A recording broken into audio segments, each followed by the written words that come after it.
Hey man, what's going on? Welcome to the Meat Podcast. Alex Singleton, appreciate you coming on. How you been? Good. How are you, man? Appreciate you having me. I'm doing good, dude. Just hammering out with this cold weather. Got to go play with the cows here in a little bit, but had some time to jump on with Ooh. you before I got after it. So I'm just excited to have you here. Yeah, So what's the weather there, by the way? Because it's a balmy 60 in Denver right now, so it's it's not too bad. it was like 52 degrees yesterday, and now it's like 5 degrees today. So it's all over the Oh, place. You that miss is that's Montana. oh, nothing better. Yeah, we'll be out there at practice one day. I remember, I think it was your first spring ball. Maybe it was my first spring ball. But we had practice like Tuesday, Thursday, Saturday. And every Tuesday, Thursday, Saturday it was like 70 degrees. But every Monday, Wednesday, and Friday, it dumped like 2 feet of Beef. snow on us. We were out there like shoveling stuff. It was craziness. But yeah, it's cold. We're up here in Fort Benton near like Great Falls. Oh So yeah. you keep on going like 45 minutes further towards Havre. And then you cut back, go south a little bit from there. And it is windy. It is like hurricane force winds and all that type of stuff. But No. when it gets cold enough, it stops blowing. So that's kind of cool. But you Yeah, guys that's a got good some way to put crazy, it. yeah, you guys got some crazy weather type stuff being in Denver. Like what's that like? Just being out there and playing at such a high elevation and everything that goes with that. Yeah, I mean it's nice. I love it here. It's being from California, going to Montana, playing in Calgary. It's kind of the mix of all that. It's the big city of kind of. It's not LA, obviously. But it's bigger than Calgary. It's obviously bigger than Bozeman. But then I would say the weather is exactly like Bozeman. It's exactly like Calgary. It's uh, it's right to the east of the mountains, so you get kind of the bad weather doesn't really get to you, but you get the sunny Mm. days. When it snows, it's snowing, and when it's not snowing, it's sunny. And so it's like I said, it's 65 today. I mean, it's the first week of February, which is all you could ever ask for anywhere in the country. I lived in Philly for 3 years, and Philly doesn't have good weather from October to May. It's Yeah, overcast, it's kind of windy, it's cold.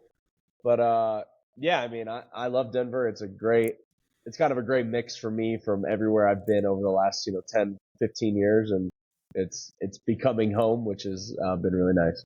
there you go. So coming out of Thousand Oaks, which is what 30 minutes an hour north of LA. Yeah, depending on the time of day you go. Yeah, I don't miss that. And then you go to Bozeman, then Calgary, then Philly, then Denver. Like being a Southern California boy, going to those places. What was the most challenging place for you to play? Like, where was it? Just like, damn, this place is rough. I mean, obviously, the first day going to Bozeman was like, what is this? I went on my recruiting trip.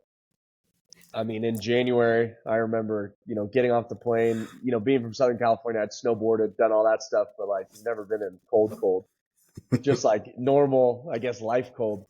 And, I got off the plane and I just remember being like, it was like, 10, 20 degrees. And I was like, this isn't like California cold. This is like real cold. And then, just being at someone's house with beers in the snow and just being like, holy shit, this is real. Like people really do this.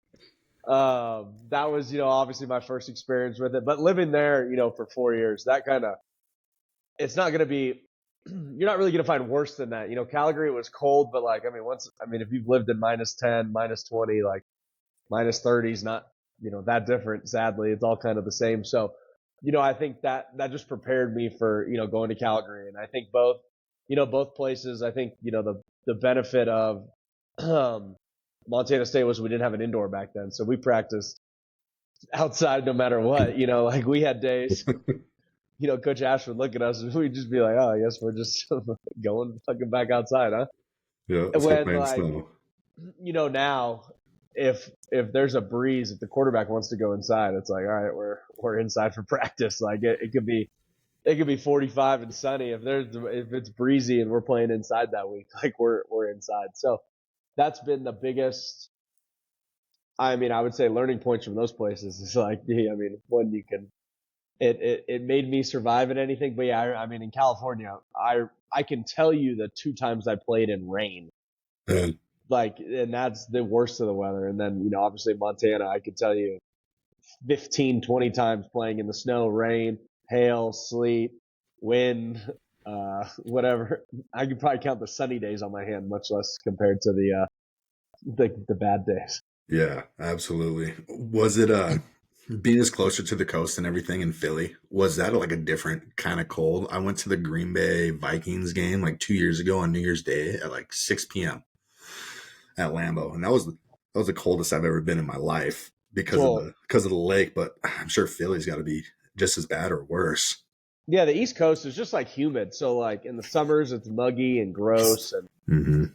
like they get like one nice month in like June or July before it gets humid, but then like August is brutal, and then it just stays humid in through the winter. So you're getting those wetter winters. So like even if it's 40 and windy for whatever reason, it's just colder than like in Bozeman. If it was 40 and windy, you're like, dude, this is a summer day. It was Like it nice. is.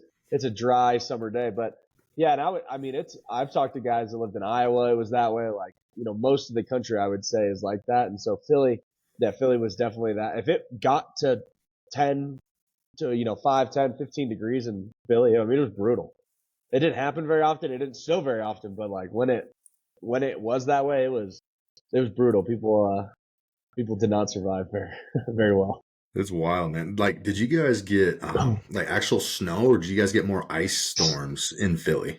No, I would say actual snow, and that is also like, I mean, there was probably in my time all 3 years, there'd be 2 days a year where it snowed probably a few inches, and then Hmm. I would bet you're maybe getting 2 feet of snow through all winter. So like Hmm. you're not getting dumped on a lot of rain, a lot of like 40-degree days that it's just like cold rain more than snow. No, makes sense. So kind of more like a Seattle, Portland type of thing for us Yeah, West Coast people. just not dry. There So it's you brutal, go. Bunch of brutal. hard people over there. It sucks being cold like that, and you're like cold down to the bone constantly. So no Oh, wonder Philly fans are so pissed off all the time. What was it like being a part of that Philadelphia culture? I think Philly's kind of like Butte, where like if you're playing against Butte, man, going there and coaching, like you got drunk people in the stands telling you whatever. So if you're against them, they're the worst fans in the world. But if you're for them, it's like the best thing. Was it pretty cool being involved with that? yeah, and yeah, Philly fans are the best. I mean, they're great. They're just good people. The city's good. Obviously, it's just to them. I think the best way to sum up Philly is, they're the only place I've been where a city, and it's kind of how Butte is, but it's like you're on the team, but like the city's the team. Yeah, Like that's you can cool. only be on the team for so long, but like like my wife, sure, her whole family is Philly. Like she's Philly no matter what. Like I was only in Philly for 3 years, so like yeah, I was an Eagles player, but they're the Eagles, and Okay, that's where that's how like they look at it. we comes in. Yeah, yeah, yeah. And they're Okay. the only city that I'm like, these people can say we. I don't. I'm not a big, I get on people, especially like my buddies and stuff. They're like, oh, we're gonna win. I'm like, man, you don't fucking show up to anything. North Like Dakota State fans, man, I troll those fuckers all the time. They're like, we're gonna win. I'm like, no shit, but you're not winning. I don't see a ring on your finger. For real, but I like the city of Philadelphia, and I don't even know about the other sports. But football, it is like, I mean, if the Eagles win on Sunday, on Monday it's sunny. If the Eagles lose on Sunday, it's overcast on Monday. Like it is, the city is Wow, it like truly bleeds green, which I think is it's pretty cool. that's really cool, man. I think with guys that are just so bought into that, like Kelsey, for example, like talk about like just everything that is embodied to be an Eagle, just tough, hardworking, huge character, things like that. You get a bunch of guys like that out there representing a team of being the community. I think it's just amazing. It gets annoying sometimes, but I'm so happy that they're having the success that they're having right now, and like Saquon going down there and just going off, man. Are you still an Eagles fan? Would you consider yourself like a big fan of that community still, or is it kind of hard being on a different team? What's that No, like? I think I would say, like once you're in the league, I think you're fans of players. Like I'm Yeah. fans of guys I play against, guys I know, guys that I've played with, kind of all those things. Hmm. Do I think the best way to describe like watching the Eagles' success this year and like obviously them playing in the Super Bowl is I want I want some of those guys to win. Like so Hmm. many of those guys I've shared a locker room with, shared time with, people in the building, the staff, from nutritionists to strength, coaches to the GM. Like you want them to win. You respect them. Hmm. But then, like, do I want the Eagles to win? No. Like, I want the Broncos to win. Like, For sure. I want to, but obviously that can't happen. So, like, I want guys to win. Like, I think Absolutely. is the best way to put it. And that's how I watch every Sunday. I don't watch any team. I'm not like, oh man, I hope the Titans beat the Packers today, just because for whatever. Like, I grew up a Titans fan. No, it's like, hey, no, I want to see. I hope these 15 guys play really good today. It's fun watching them, but like at the end of the day, the only team I care about is our team. Yeah, it's fun seeing your people play well and watching a good game of football. And I think that's 100, yeah.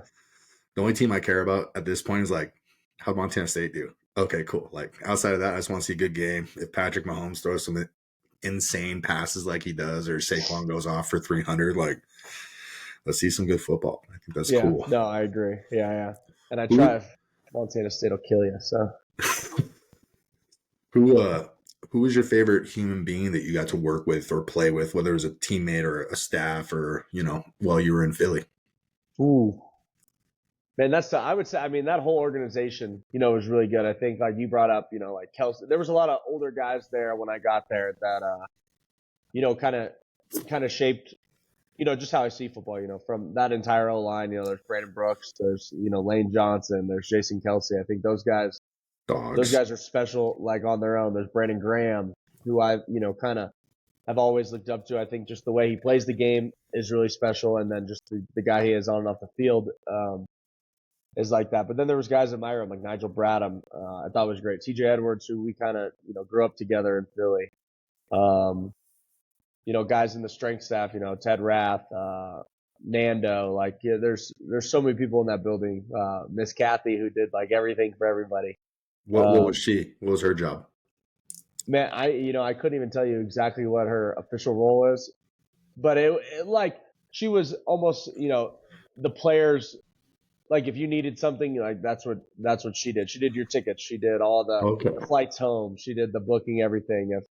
If your dog had to go to the vet, she was going to find somebody to, be able to be there to pick her up and drop them off, stuff like that. So she was just the best. She's, I would say, and it's oh yeah, but I would almost say that it's like disrespectful for how much she does. Like she is beyond that. Like she's a therapist, a team mom, the person everyone looks up to. Just like she was the best. And so, and not every team has that. And so it was, she was just the best person. Just so many people in that locker room. Great dudes, great time. And that was Miss Kathy. Yeah. So how did she get involved? Like how does somebody like that get involved with a team like the Eagles or like an NFL team? Like, yeah, she's been doing it. She's been working for teams, like her whole career. That's kind of what she did it in baseball before the Eagles, and then I don't know how long she did in Philly, but yeah. So, it's a role, and we do have, I think, different teams kind of put that person in different spots in the building. So her office was like right outside of our locker room in Philly. So she was very personable. Obviously, like you're walking by her every single day. The lady in Denver, Ham. Same exact, like, I mean, she's just as nice, but her office is upstairs. So not every guy sees her every day. It's a lot more, texting and phone calls more than it being personable. And that's just almost layout of the building that kind of puts them into different, situations. But, those women in the NFL do so much for the buildings and get the buildings running that, like, without them, I think, a lot of things would fall apart. There you go. Glue people are very, very important. That's awesome. Cool. What was Brandon Graham like? He's not too much. He's about your size, isn't he? Like 6 foot, 6'2". Like, is he bigger or is he smaller? No. I wonder how tall he would say he is. Probably I would say 6'2", 6'3", but he's 275, 280, 285. Like, is he bigger? Okay. Oh yeah. Yeah, he's still a first round edge rusher. Like, yeah, he's been doing it for a minute too. What is this, like 14 years for him or something? 13 or 14. Torn tricep in November, surgery in November, and now he's going to play in the Super Bowl. I didn't know that. I've been struggling to keep up a little bit. That's wild. Torn tricep, surgery, and now he's going to play. Damn, it's like some guy playing against Tampa Bay on a torn ACL the whole game. You guys are just wild. It happens. When you tore your ACL against Tampa, did you know that you hurt your knee? I knew I hurt my knee. I didn't know what I did. Yeah. It hurt. So it hurt for like, a good. I didn't fall down, so I stayed up, and then Mm-hmm. it was on interception. So I stood there for a second, and I was like, "Whew, I can't not run down to the end zone to go celebrate." Mm-hmm. And I kind of walked for a minute, and I was like, okay. Like pain kind of started going away, and then I jogged to the sideline, and I was like, all right, like. And I told my coach was like, hey, sit down, we gotta watch the drive, and I was like, hold on, let me walk around for a second. And I went over to where the cheerleaders are, and I did like a sprint down, and then I did like the little cuts back, and I was like, all right, like I don't feel nothing anymore, like whatever, maybe it's not that bad. I think maybe I just hyperextended my knee, whatever. Uh-huh. And so I went over, sat down, and I was like, okay, like oh, we're good, whatever. The next drive comes, we score, and then I'm like, I get up and I'm like, well, the worst thing that's gonna happen here is I go out there and someone pushes me or I get on a block and my leg just gives out, and then it's like, all right, I'll sit here and be done. Mm-hmm. But then it just never happened. It went away, never felt it the rest of the game, and I was just like, all right, Let's get it. When did you we're find good. out they actually tore it?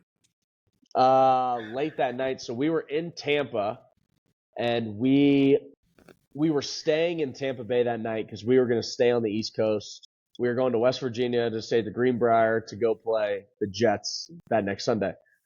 So, I go in after the game, and I'm usually like, nah, I'm not going to say anything to them. But, that head athletic trainers been like, Alex, if you have something, just tell us. Like, we'll give you a sleep for it. We'll give you a wrap for it. Like, let's just be proactive, not reactive to stuff. And I'm like, fine, whatever. I'm getting older. I should be smarter about this stuff. So I go in and I'm like, hey, I hyperextended my knee. Can I just get a sleep for it? The boys were going to dinner later. I don't want to, whatever, have it get too swollen or anything. So like, yeah, can we check it out real quick? So yeah, they check it, and I'm not really thinking anything of it. Like, but it hasn't bugged me in 3.5 hours. And they're like, oh, when did this happen? I was like, oh, sixth play of the game. And so they check my knee, and like now, obviously now I've talked to the doctors, and they're like, yeah, we thought you tore your ACL right then. And they have the other doctor come over, he checks it, and they're like, this is kind of weird. He's saying it happened on the sixth play, but to me, they haven't said anything. They've just checked my knee, and they're like, hey, the head trainer comes over, he's like, hey, we're gonna get an MRI on your knee. And I'm like, okay, like I have dinner plans, so this gotta hurry up. So I walk out. They tell the GM. They start telling all these people. I don't notice. So I walk back through to go to the shower. Still nothing. Like I'm just now I'm walking fine. Like everything's fine. I shower. They give me a sleeve. I go to the hotel and they're like, hey, you're gonna go get your MRI. And I'm not thinking anything of it. I'm texting my my family, everybody, just like, hey, great game. You guys won. It's nice. You got your first win. I'm like, yeah, it's great. We beat a really good team. Yada yada. Not thinking anything of it. I'm just like, hey, I'm getting an MRI though.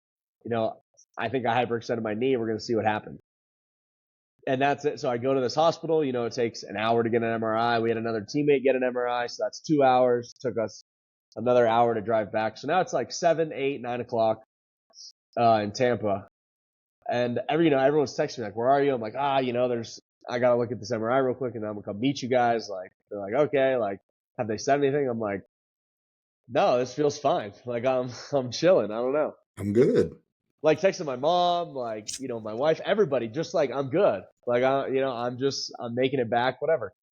So I get to the hotel, the guy that, talks to the, doctors before me, nothing. They're like, hey, you're good.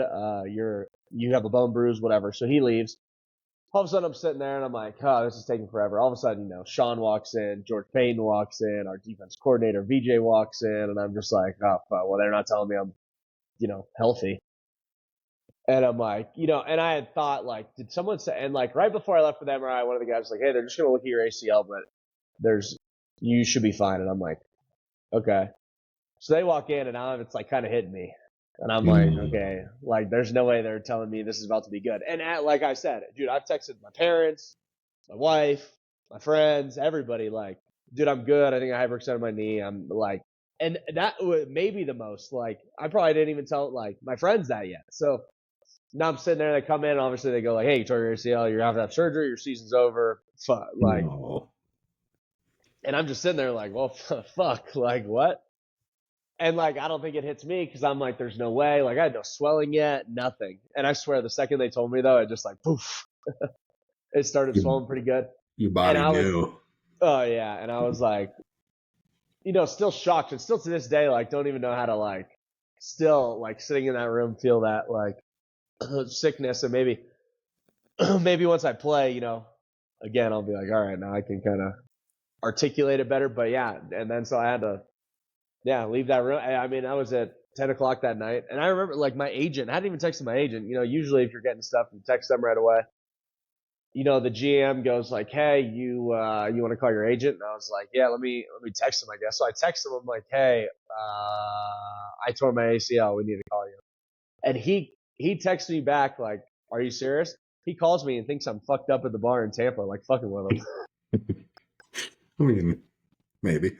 Yeah, oh yeah, wouldn't be that big of a surprise. But yeah, so I'm like, dude, I call him. I'm on speakerphone. And I like can't even talk, like, because I just don't want to sit there and like bawl. So I'm just like, hey, they have to talk to you. And he was like, what? Who? And I'm like, you're on speakerphone. And just, they were like, hey, Alex tore his ACL. We're going to have to, get surgery, yada, yada. Like, yeah. And so that was like 10 o'clock that night. And that's how I found out I tore my ACL. I think the last part of what you told us in that story really shows a lot about who you are. I have some guys that have played that I coach and stuff that are around the league and things like that. And they've experienced injuries. And some of these guys are like, well, I already got paid, so it's not a huge deal. You, on the other hand, like you're tremendously emotional about the fact that you can't play with your teammates. And I just think that hunger and that drive that you have for, going out there and hitting dudes and being there with your teammates and all that and just being everything you can, like, do you think it's, first off, I think that's very special. It says a lot about who you are and kind of how you were raised. But do you think that your reaction or the, man, I got paid, I'm all right, my family's taken care of, which one of those do you think is more common of a reaction to an injury like that in the NFL? I mean, I know for me, like, I try not to worry about other people's motives, because I do think at a certain point in the NFL, there's guys that it becomes a job, which it's fair. This will be my 11th pro season coming up, all around. And like, I get when I talk to guys and it's like, it becomes a job. You have a family, you have kids, and you're just like, dude, I'm doing this because I have to. And so if you've had injuries before, like if you've had shoulders or knees and then you do another one, that I get the fuck it attitude. Like, I was going to ride it out, and now my ride's done. Like, fuck it. I'm good. For me, this is the first time I missed a practice in my life. Like, I haven't missed anything. Like, I've had injuries, but like I've been able to, I guess, cover them up or, take care of them, where I haven't missed a practice, haven't missed a game. So for me, and I think my mindset always has been like, I love this game so much. It's the reason I went to Canada. It's the reason, no, I mean, not the reason I just went to Montana State because it was my only offer, but the reason I went in with the attitude I did is because I wanted to play this game. Like, I love the game of football. And I think the thing for, like, I would say, like, young kids, that I think now it seems like every high school kid is like, I'm going to play in the NFL. Like, I remember when I was in 8th grade, my only goal was to play on varsity. Like, there wasn't, I in 8th grade, I wouldn't have, like, yes, obviously I wanted to play in the NFL, but like when I was training, if you would have said like, Alex, what are you training for? I'd be like, to be a varsity football player. Like, that was it. You know what I mean? Like, I wanted to start on varsity. And then like, my junior and senior year, like if guys were like, Alex, what do you want? It's like, I just want to play college football. It wasn't, obviously I wanted to go to USC. I wanted those opportunities, but like, I just wanted to play college football. And so then when I got that opportunity, it's like, hey, what do you, like, I want to play college football. Once you're there, now it's like, hey, I want to play. And so I think a lot of that, like, I have that in it. Like, I want to play. I want to be the middle linebacker for the Broncos. Like, I want to do those things. And like, that's the only thing that drives me. But it is a profession. So I think a lot of guys, like, you get tired. And I can tell you right now, if I tore my other fucking ACL tomorrow, or if I sign another contract and I tear my ACL, I could definitely see myself saying, fuck, like, I'm never going to play football again, because I have enough money now that I don't have to worry about playing football again to do this again. Because it was miserable. Like, the surgery, like, I don't wish this upon it. Like, how many guys go through this and how many guys have, and just, I don't think it's talked about enough how, because I just thought, I was like, dude, surgeries or whatever, you don't see the guy for a year, he comes back and they're healthy. But like, dude, the grind for this is like, so it's hard to say how guys feel about it. Cause yeah, I think like, if in 2 years from now, if I'm, on another contract and it happens again, like you might ask me and I'll go, yeah, fuck it. I'm probably done. Maybe I'll play another snap or two just to, not end on an injury, but like, you could be done. So it's tough because this is my first one. And so I'm, obviously super optimistic. Even now, I'm running and stuff now again. So, I'm starting to feel like myself because it's been 6 months. But yeah, they're brutal. Injuries suck at any level. And obviously, this level. But that, I think it has to do a lot. But, if any young guys are saying that, they can fuck right off. They need to care more about the game. I love that. That's a very real answer. And you say like over the next couple of years, it might change. You get a new contract, things like that. But you got a lot of life changing things coming up. Like you're about to have a baby. You're coming to an end. Like you're coming to a contract year. All this stuff. I mean, how old are you now? 32, 33? 31. 31. 31. Still a young pup. But I mean, at the end of the day, like you're old for football, kind of, and to be able to still like every game I tune in, I try and watch you guys as much like any of the guys out of Montana State, but you specifically, I'd rather watch you play than watch Troy or something like that. But just seeing like you don't look like you're missing a step. You don't look like you're slowing down. And I mean, dude, you're putting tackles per game up there with like Luke Kuechly. I think he's got you by like one tackle a game or something like that on your career in the games where you actually start. You're at like 10.2 or something like that tackles a game where you're a starter, and that's up there with like Ray Lewis. But just throwing out there like your tackles per game as a genuine, you go out first snap, like it just keeps getting better. You go from undrafted, go to the CFL, do amazing things there, come in 1 year, kind of do a special teams role player thing, and then all of a sudden it's like 123 tackle seasons.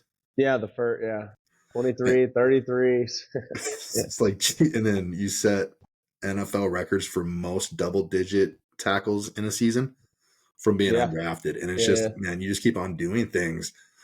I'm watching, I'm like, damn, like he's just throwing himself around, and he still looks like he's a 24-year-old, and he's still man, he's just getting it, and but so it's not like you would have to step away because like you're falling off. You're not in that situation. Like you keep on raising your play. And I think the whole like I want to be a varsity starter. I want to play college football. I want to be the dog, playing college. I want to get my shot. That whole next play, next game, win one game at it. Like you take that approach to everything you do. And it shows. It's amazing seeing that happen. So hopefully we get to see you play for, a couple more years. Yeah, that's a long time. And then watch you coach. You want to coach when you're done, obviously. Yeah, I think coaching would have to do a lot more with where. It's funny. I've told people forever, like, hey, when I'm done in the NFL, I'm going to go play, 2 more seasons in the CFL just to go give love back. Like really. But sadly, as I get older, and the family, like we said, is growing and stuff like that. I don't think it's always going to be my decision how long I get to play this game for. Of course not. Obviously, at a high level, if and I think coaching falls under that same thing. The hours are crazy. If you can, if I can support my family with what I've done, taking a head high school job, and being home every day for dinner. Being able to, take my kids to school, drop them off, pick them up. If I'm at a private school, get them free tuition. That almost becomes enough if I'm making, a high school head coach salary instead of, me. I will coach. Like I'm going to be a coach. I love that aspect of the game. I think, it's the greatest thing. And to like ever be out of the game, I don't think that will ever happen to me. But, if coaching the NFL in college is long hours, like it's crazy hours, and so same thing. I don't know if I'll be the one that gets to make those decisions for me, sadly. I'll talk to Demarius every now and again. He's like, bro, it was like an 18-hour day today. Oh, that yeah, and Brother. especially like when you're a QC or a position coach, like you're in a grind position for a long time to get where it's a grind. It's not easy, and you're doing. I It's funny talking to coaches now because now I'm the same age as half the coaches on our team. Like it's funny how that all happens. But you talk to guys and it's like when the players are in the building, it's their best time of the day because they're not doing the dirty work. Like they have to do all their work before we get there and after we go home. So if we're in the building from 7 to 6, we're there for 11, 12 hours a day.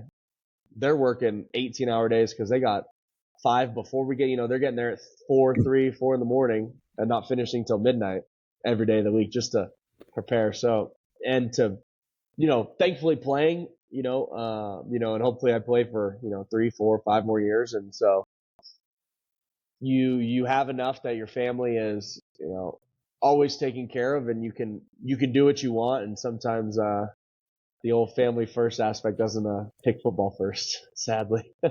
That's how it goes, man. I know a lot of people would be extremely lucky to have you as a head coach in their community and having your family there and everything like that. I think it's badass. Is your wife is the boss? She's gonna pull the trigger if Oh she. yeah. Well, I think I've always said, it's all going to depend. I think for sure the Canada plan is out. Sadly, I won't push that one.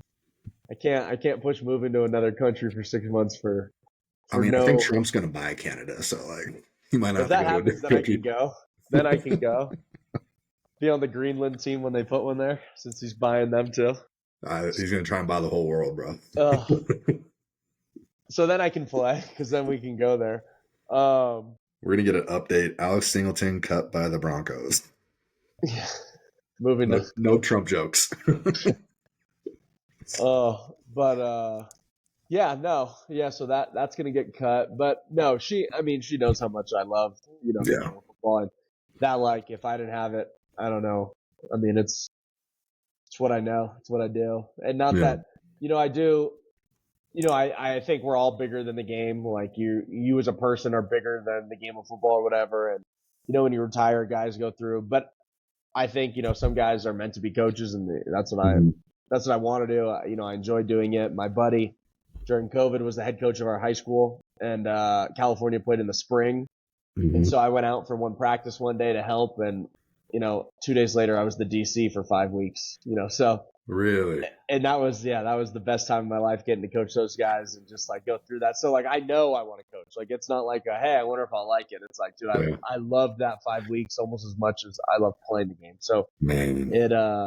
it's gonna not be an easy transition when it happens because I'm not even really thinking about it. I just know Uh-huh. that's what I want to do. But Yeah. when that time comes, it'll be good. What was that back in Thousand Oaks, or was that someplace Yeah. else?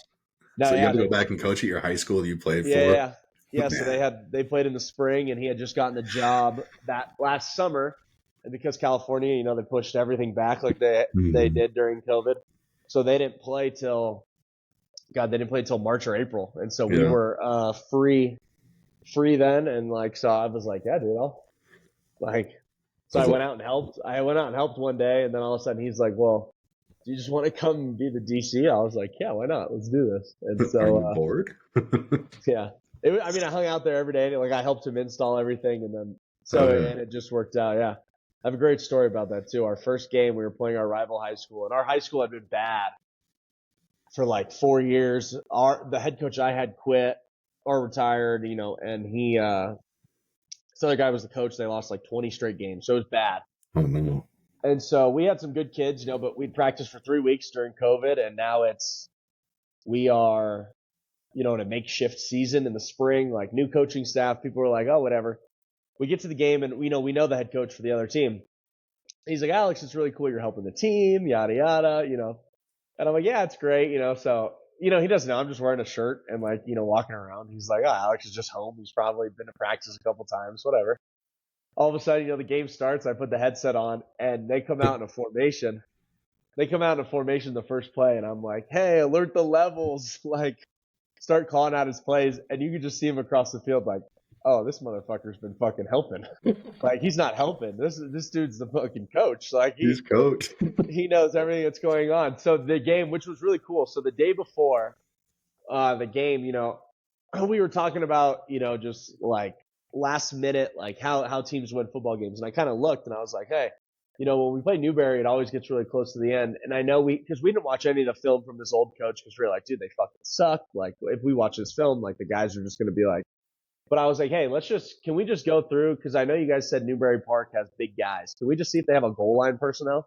And so we go through the last 3 years of them playing at TO and find out, like, hey, yeah, they put in this 22 personnel when they get to the 1 yard line. And I'm like, hey, okay, so we're going to, like, if this happens, we got to call a timeout. Like, we got to bring in all these dudes and, like, we're going to beat them. We hadn't installed any of this stuff till the day of the walkthrough. Mm-hmm. And I had just seen it, like, kind of being by myself at home, like, just, kind of just double checking some things. And so it was really cool. In the fourth quarter, there's 40 seconds left. They have the ball in, like, the 40. They get down. We tackle the guy on the 2 yard line. Yes. All of a sudden, I see their coaches doing fucking goal line. And I'm like, hold on. Okay, call timeout. We call a timeout. I get all these kids. I'm like, hey, this is what we walked through yesterday. And like we stopped them on 3 plays on the goal line, like they didn't score. And it was the first win in 4 years in my. But like, it was like one of the coolest like moments. Like obviously seeing those the kids, the happiness. My buddy being the head coach, just that whole experience was so cool. And just like that made me realize like what coaches put into the game, like those little minute last minute like, hey, make sure you check on this, check on that. It was just so cool to have my football experiences and like to be like, hey, make sure we double check these kind of things in a game, and to see it like play out and happen, and how it all worked out was really cool. I love it, man. That's some legend stuff right there. Old player coming back, COVID, just perfect storm of things, and then you're like, we're gonna do a goal line stop right here to get you guys your first win in 4 years. Oh, the boy! Oh yeah, it was cool. It was fun, and it was good. And those couple of those guys are playing still, which is pretty cool. That's awesome. Could you see your family moving back to TO, or do you think is your wife from Philly? Yeah, she's from Philly. So I don't know. I think California's crazy. The housing, the prices are nuts. Yeah. It's all nuts. I mean, I would love to. I think, the weather's perfect. I think it'll all depend. Obviously, I hope to be in Denver for another 4 or 5 years playing. I mean, Absolutely. If that's the case, like we've said, we got a baby. I mean, that's coming in the next 10 days. So she would be, which is crazy. She'll be, if I play for 5 more years, she'll be 5. So she'll be going to school here. So will we probably be in Denver forever? Probably.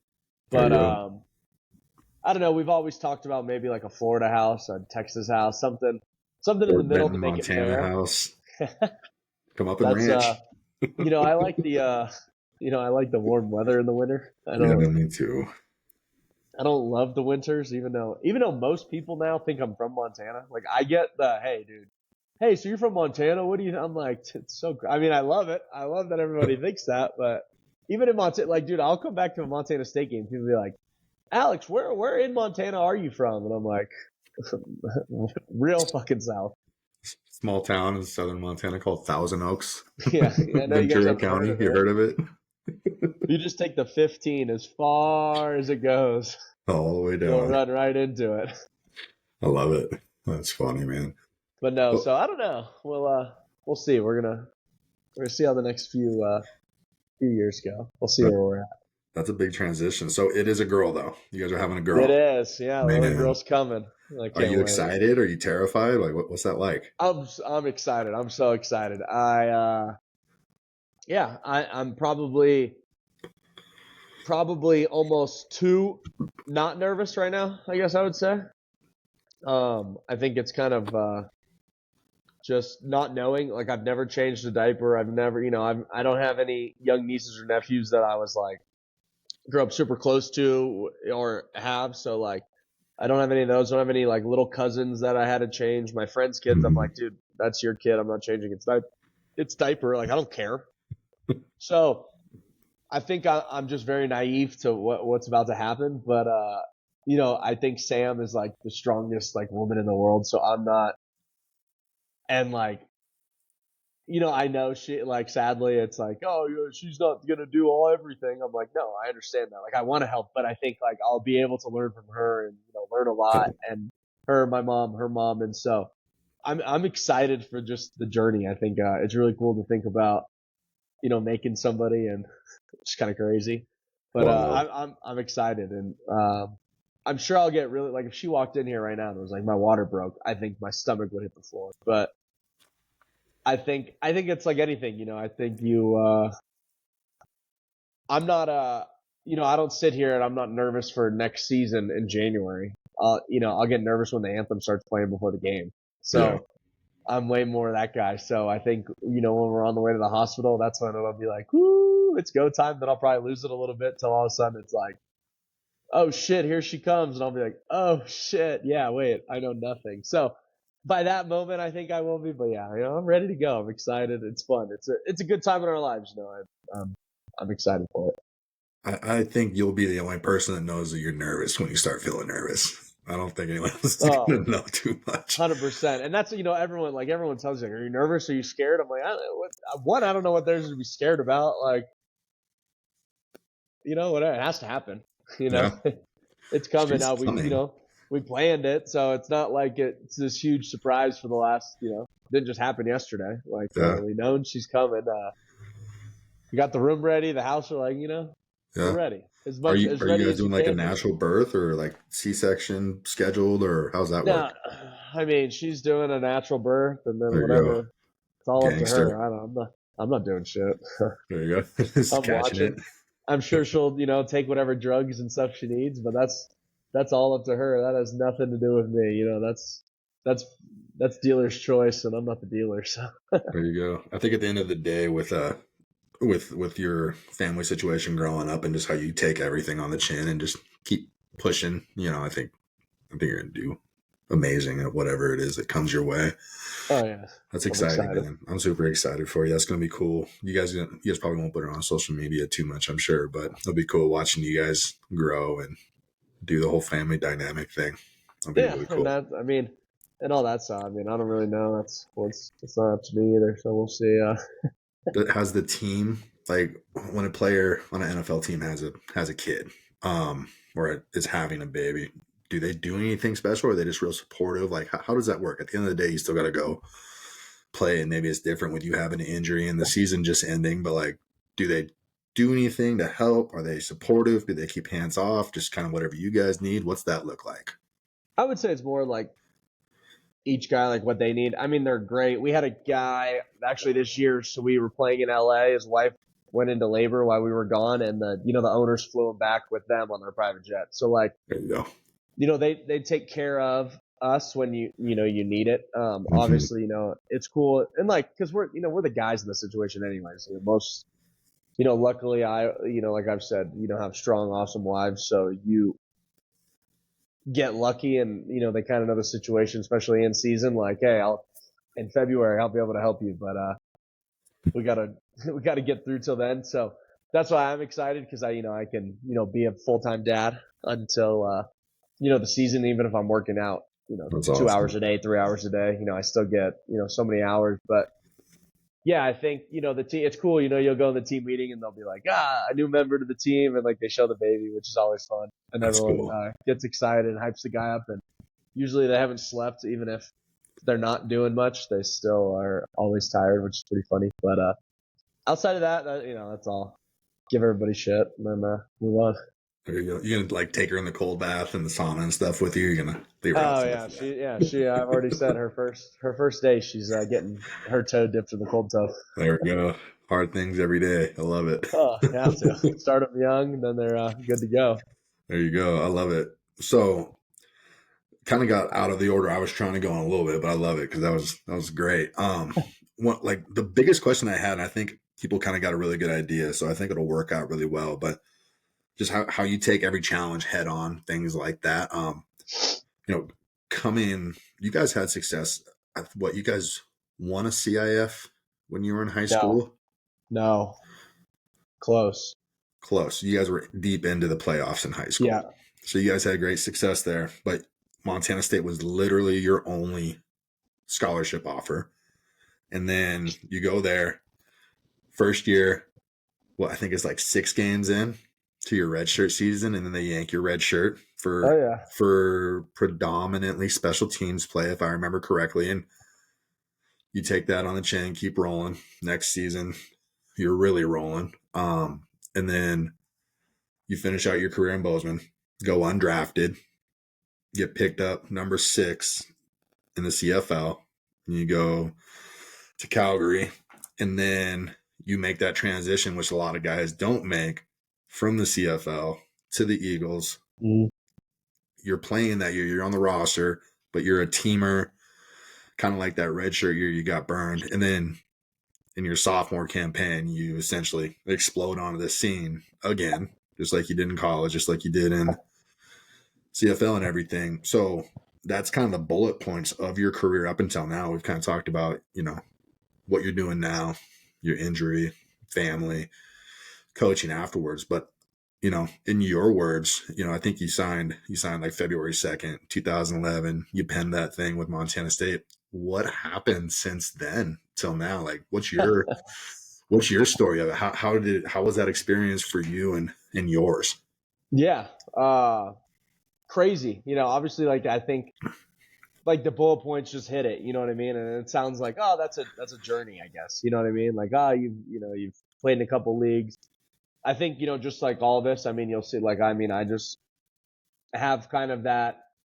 I think the same way I'm going to go into fatherhood is the same way I've gone into football my whole life. It's like, I'm going to wake up tomorrow and I'm going to just go one step in front of the other, and whatever it is, it is. And, having supportive family along the way was the biggest thing. So I guess, yeah. So I, finished my senior year of high school.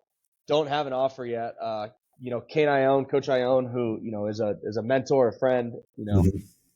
he comes down, he's the inside linebackers coach. And, obviously a lot of people that listen to this know he's a Montana State great, Hall of Famer, everything you can do, Big Sky defense player, everything you want to be. He recruits me, and I think we ended up being, pretty similar. I think he was still in his R-bar days back then. I remember seeing him down there. He might have had a cot there. And him and my high school coach, I would say, like, seemed, kind of got along, understood who I was. And it's crazy, you guys were the number 1 team in the country in 2010. And so, and then you guys lost to North Dakota State in the playoffs in double overtime? And No, so that was a couple years ago. North Dakota State that year, we were down. This is wild. This is why I personally hate North Dakota State with a passion. 4.5 minutes left. We are going south. Lorenzo Davis has the football on the 40-yard line. Yep. Down 24-21, driving to win the game. He fumbles it. They get the ball. And then with 3 minutes left, so 90 seconds later, they're up, what was it? 45-21, 200 rushing yards on 3 22 personnel stretch plays. They ran the ball 3 times. That goddamn toss to the strong side, and they gone. Oh, Every boy. single time. Yeah. And whoever our defensive end was, I think it was, I don't remember who. It wasn't John, but they just got like triple teamed basically at the point of attack, and they were And just out the just, door. And yeah. they had big old offensive linemen. They had a dog at running back, and their fullback was nasty too. And they were just like, "You're not going to touch us." And that literally, like, Orenzo, like, fumbling right there, like, they took that opportunity and they turned North Dakota State into what it's been since. And just like That's watching that crazy. happen right in front of our eyes. But yeah, they beat us last year on overtime. But yeah, they started on that play. It was pretty Yeah. wild. We did not expect North Dakota State to come do that. To do that. So that was okay. So that was when I was recruited. So then I come up there. I know nothing.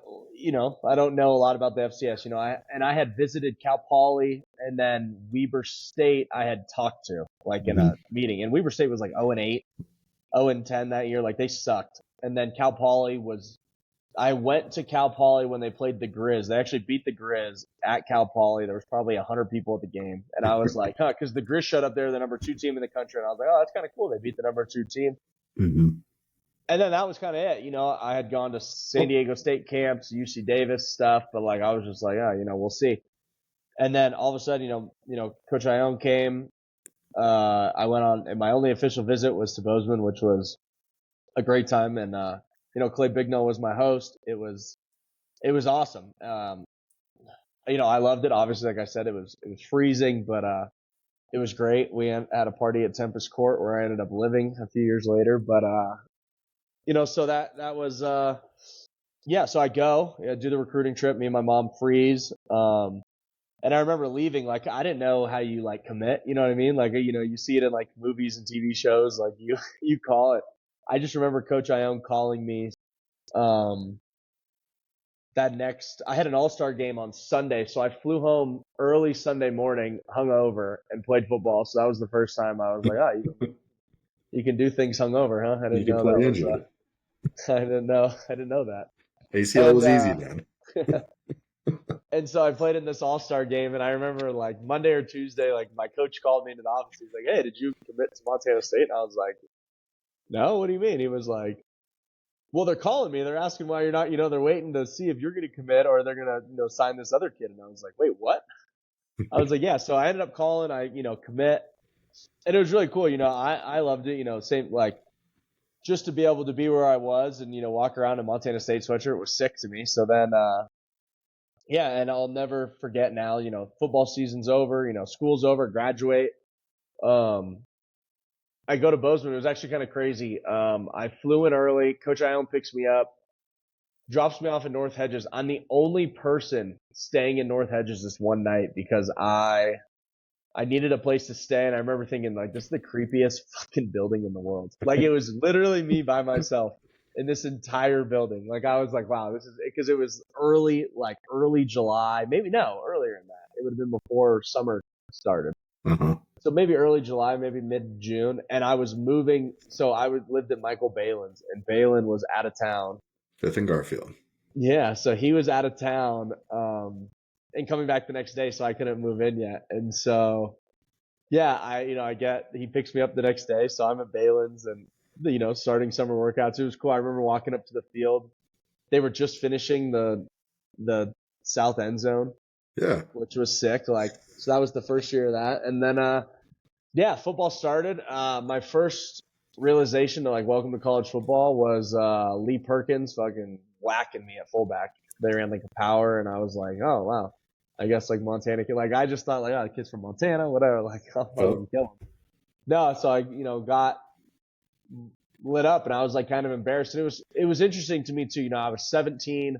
Clay was 23 at the time. Mm-hmm. So it was Clay's 23 years old. I'm 17. I'm his backup. And I'm like, this is crazy. Like, the room, Coach Ione's the head coach. Jody Owens is in there, Lexi Grosslack, all these guys, that have been a year or two starters. They're all, really good. But I'm, sitting there every day just like, Na'A's a backup. Cole Moore's a backup. Mm-hmm. Me, like, I'm so far down the depth chart. Trey Spurlin's still there. Like, dude, there's Trey, yeah, there's like so many dudes there. There's probably more, Rhett Young's in there. He's still older than me. Like, all these guys. Like, I'm like, dude, this is crazy. And so, obviously doing everything I can to play. Obviously, now I'm told I'm redshirting, and it's a lot different than it is now, where you can play 5 games in redshirt or not play 5 games and do all the, still get your redshirt year back. Mm-hmm. So yeah, the season starts, whatever. I'm not playing. We're still the number 1 team in the country, winning. You guys went to Utah and lost by like 1. Yeah, it was a close game. Should have probably won. And then after that, we go to, we win every game after that. And all of a sudden, I don't remember how it happened. All I remember is they asked Odin if he would burn his red shirt, and he said no.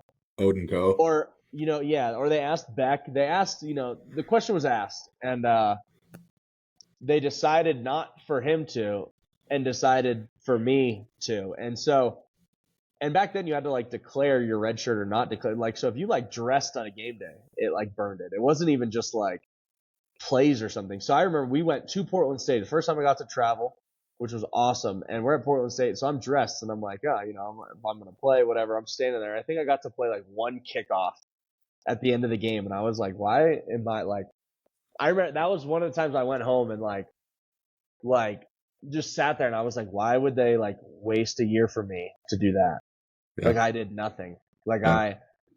I don't know what I did, and like I'm still 17. You know, like I don't turn 18 till December that freshman year. So I'm like, dude, all my friends were here, like partying, hanging out, you know, lifting, getting better, and I like went to Portland to play like one snap. And then that's how, like, I mean, the rest of the year, you know, I became like a guy on kickoff, you know, I would say, and maybe punt, like in KOR. Like I remember my first Cat Grizz was really cool. You know, I became a guy on kickoff, and it's funny, you know, Brock Coyle ended up being like a double team blocking me. Yeah. And it was kind of cool to be like, oh, that's funny, you know, and I just remembered him forever. And I was like, that's funny, you know, because now, you know, we're close now and all that stuff. But like, Yeah. I remember they're like, oh, these are the Montana guys. You gotta, and even though they beat the dog breaks off us that year, which was embarrassing as all hell. But that was my first experience to Cat Grizz, which was really cool, and you know, to kind of really soak in the rivalry. And I think by that point, you know, I had fully also believed in like, from that moment of like, why would they do that to me? I kind of flipped it to like, I'm going to be the best. And like, that's why, you know, I just took, if my role is just going to be kickoff, like I'm going to be the best guy on kickoff. I don't care. Like, and I feel like I took that in stride, and like, we ended up losing at Sam Houston State that year. Yeah, that was rough. You remember that catch Elvis made?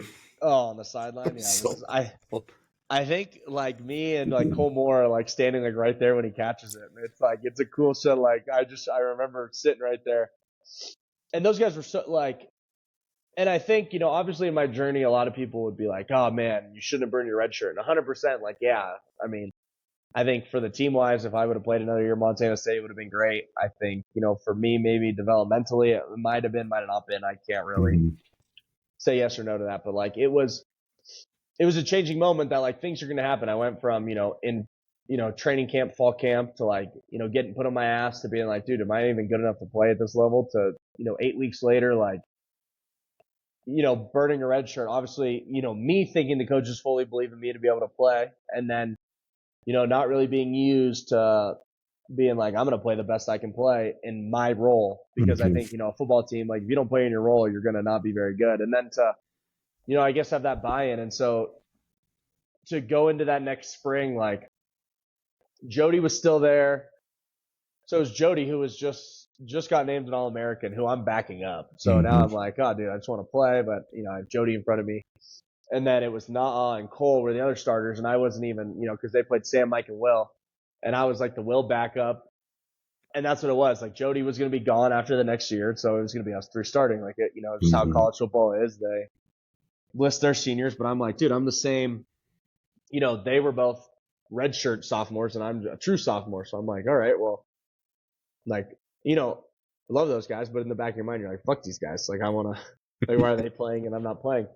And so I think Jody had like a ankle surgery in that spring or something. He had a surgery in that spring, so he didn't do spring ball. So it was us playing the whole time. And that's why I think, you know, I think every college kid makes their biggest strides is that spring ball, because you can kind of just learn the game, practice. And it's so good for developing. And I think that's where I took my biggest strides. And like, you know, I got to play every single day as a starter. You get to go against the ones, you get to play against the starting O-line, you get to have the starting D-line in front of you. I mean, we had some dogs. It was Caleb, Brad, you know, those guys, you know, Taylor, all those guys up front, like, dude, they were great. Yeah. And so, you know, but getting to play with those guys, you know, it made me better. And then going into that year, it's like, you know, I'm competing with an All-American in my mind, like, because to, you know, everybody else, you know, he's a starter, it's whatever. And yeah, throughout that season, which was kind of crazy, he got hurt a few times, and every time, you know, I got to go in and play really well. And then at the end of that season, we were playing Sam Houston State again at home, and the first play of the game, he gets hurt in his last game of like his career. And I got to go in and ended up finishing the game with like, you know, 12 tackles, 3 TFLs, like a sack, all that stuff. And like, we had lost against NFL running backs. Yeah, against Flanders. And It was great. I ended up we played in Canada together for a little bit, so He got kicked my close. But ass that entire game. Absolutely oh, destroyed me, picking me up long ugh, snap. I was like, fuck, bro, leave me alone. He's just yeah, laughing. he's a dog. And so that was one of those games, like, that team had beat us 2 years in a row. I was like, dude, I'm gonna play and I'm gonna be great. It was weirdly also my 19th birthday, which was funny. Like, still like one of the youngest guys on the team, and so I was really happy with that. And then kind of from there, that's where I feel like I broke out and never looked back from that moment. The next year, started the season against a crappy team. I had a pick six, like the fourth play of the game to start the year, and then just kind of rolled from there. Yep. Had like back to back all Big Sky years, everything. I saw an article like last week. I finished, which I didn't even know, like top 10 in tackles, top 10 in season tackles, all that stuff. And I give it all to Coach Ione. Like, I appreciated everything he did for me, and like the way he taught the game, the way he it's the reason I study the way I do now is because of him. Also, like, my progression in the game was because of him. And so I think that every single day. And like, do I think if I would have had another year there, it would have made me better? I don't know, probably not. Like, the team was getting worse. I think Ash kind of didn't run the program the best way at a certain point. I think his value was used to build it back from Kramer, but like, should they have moved on a little earlier? Maybe. Now I see it in hindsight as like an adult who would oversee a program. But then, yeah, so my journey kind of, and then I'm thinking like, dude, I'm the best player on this team. Like, I'm going to go to the NFL. Like, how could I not? Who would not want the best player at Montana State? Well, there's been a lot of best players at Montana State, and they don't make it anywhere. And so, but I'm naive to that still at this point. It's just like in college. If I get an offer, I'm going to do what I can. And so, I go to train. My body transforms like crazy from eating, Kathy's food in the North Edges, getting omelets, getting 9 egg Kathy's omelets. omelets, man. Dude, She's there's amazing. nothing better. They were so good. And so like, but to me that was like nutrition. Like, we didn't have a nutritionist. We didn't have anything. You ate whatever. I went to Town and Country and had pizza sticks and a white Monster every day. Like, that was lunch. Those ecstasy wings were so good. Dude, that's all we ate. And so like, I go to the pre-draft training, which I go to Proactive back home in Thousand Oaks because it's in my hometown. But also, like, dude, every guy that's got a name's gone there. Like Clay Matthews, Aaron Rodgers trains there. Like, anyone with athletes first, CA, these guys all train there. And I just go there because it's in my hometown. So I go there, my body transforms. I end up running like a low 4.6 at my pro day at Montana State, which they had to like clear snow for us to run. Like, Yeah. 2 teams show up. And then I remember, the draft's coming around. I'm getting phone calls from teams like, hey, we see you as a 6th, 7th round. I'm like, oh, this is freaking awesome. Like, what else could you ever want? So I'm sitting on the couch and like, it obviously ticks by, nothing happens. I'm sitting in the back room by myself. My dad's doing yard work outside, and like the draft, when it gets to the 6th and 7th round, when teams are out of picks or they have 1 pick left and you're like the next guy up, they'll like call you and be like, hey, we want you, or hey, we want to sign you to a free agent deal when this is all over. And you're kind of just like, okay, like, I'll do whatever I can. And so that's how it was with me. And so I signed with Seattle, and it was their assistant coach who was calling me, the assistant linebacker coach who was calling me. So yeah, I'm like, you're the only team calling me. Like, yeah, I'm going. So I go to Seattle. So Seattle picked you up as a free agent. Yeah. Oh, I didn't know Seattle actually picked you up. Okay. Yeah. So I was an undrafted free agent there. I go there. So we start OTAs. And now, so they have a Sam, Mike, and Will, but their Sam is on the ball. So Bruce Irving is their Sam. So, he's a 6'6", 270. West Virginia. I'm like, that's not me. So I'm the third behind him. And I'm like, dude, I play Mike or Will. Like, I stand behind the ball. And so, I suck. Like, I can't. I've never dropped from the line. I've never done any of this. They looked at like the actual linebacker coach didn't like me. The assistant linebacker coach is the one that signed me there. But I don't know this stuff even then. Like, I know it now because I know the guys. So they ended up, we go through OTAs. First day of training camp comes. I get cut. So I'm like, okay. So I'm sitting at home for 10 days, and at day 11 is their first preseason game. So I'm just sitting at home, hoping for teams to call me. They get an injury.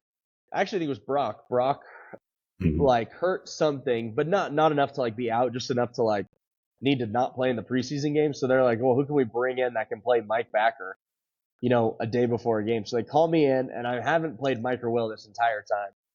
And so I finally get to play Mike in the preseason game because they know I know it. I at least know the playbook. They knew I knew that. And so I show up for the first preseason game and have like 9 tackles in the fourth quarter. And then so I stay around and I get to play Mike and Will the rest of the time, which was like all I, could have asked for. And like, I think like my whole career is like knocked on to that moment of like those guys getting hurt so I could like get some film. And so, at the end of training camp, I make it all the way to the end, which was awesome. I thought I played, pretty decent. I got some special team reps with the one kickoff, like, stuff that you're like, hey, maybe there's a chance, in hindsight, that team had gone to back-to-back Super Bowls and there was zero chance I'm making that team. And so I get cut. And then New England signs me to their practice squad. I go there for 4 days. They cut me. And now over the next 16 weeks, through the football season, I'm signed and cut by Seattle 9 times. I end up in Minnesota again, New England again. And so during this time, my agent at one point just goes like, hey, would you ever go play in Canada? And I was like, yeah, I'd love to go play in Canada, because I just want to play football. But like, once these opportunities are done, whatever. And I'm like, hey, by the way, my mom's Canadian. I don't know if that matters because you can have, Canadian players. And so we look into it. So during this time, I get my Canadian citizenship because just to be like prepped for that. Yeah, just to have it, just so like, hey, next year I'll be a Canadian. So then I finished the season in Minnesota. As the off season's going, I'm a Minnesota Viking. I'm training at home. I'm getting ready for the next season, whatever. The day before OTA start, they cut me.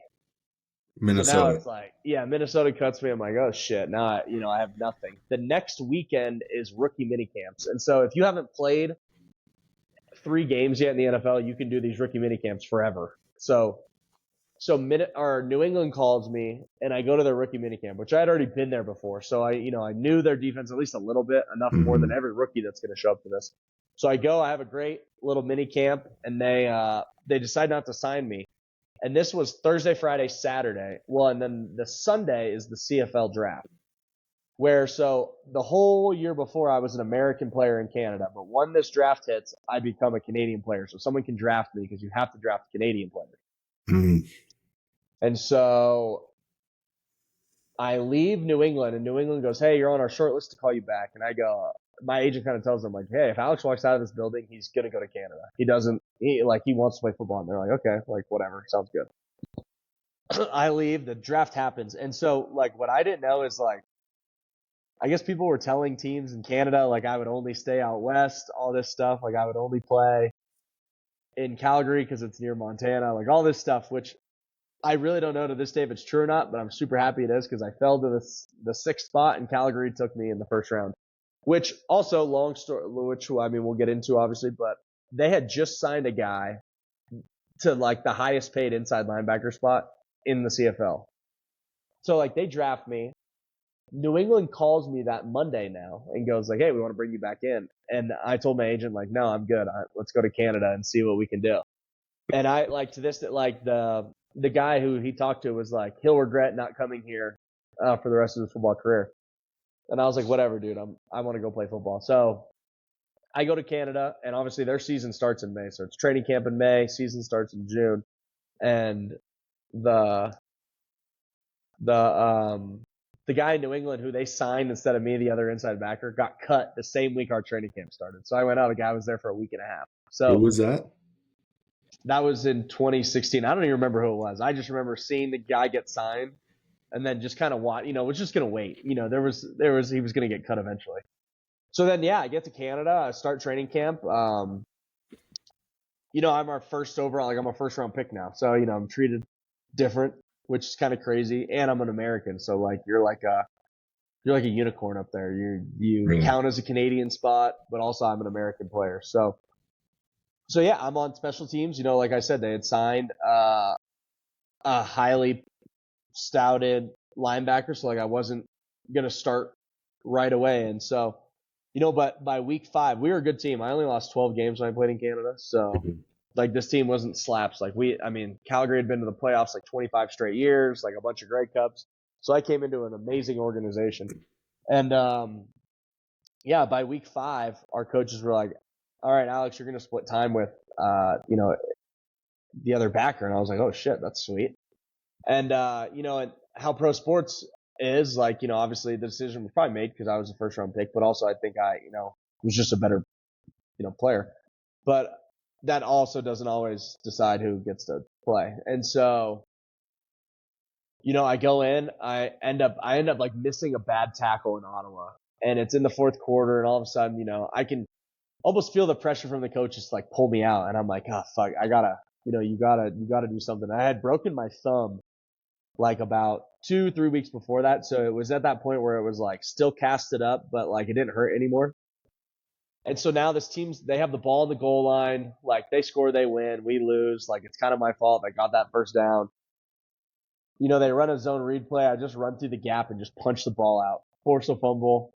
And, we recover it. We end up going down, scoring. We win the game. And, like, from that moment, it was like, I'm going to go get this job. Like, people can say whatever they want, but, like, I've always believed in myself. And so 3 weeks later, the guy that I was rotating with, I ended up starting instead of him because they switched it. We went, like, every other week.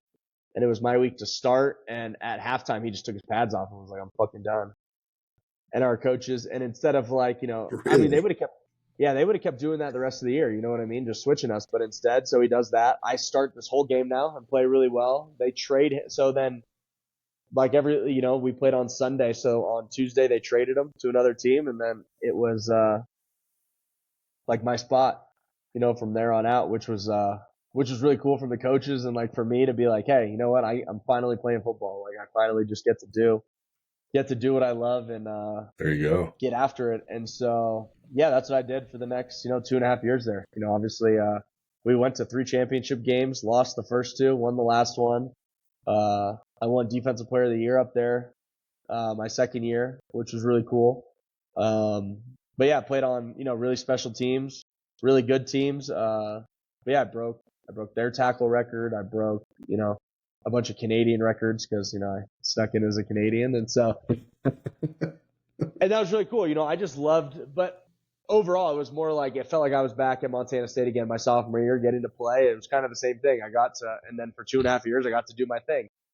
And that's exactly what it was. Like, I got to just be me and play football. And that's all I wanted. That's all I wanted about going to Montana State. That's all I wanted when I signed in Canada.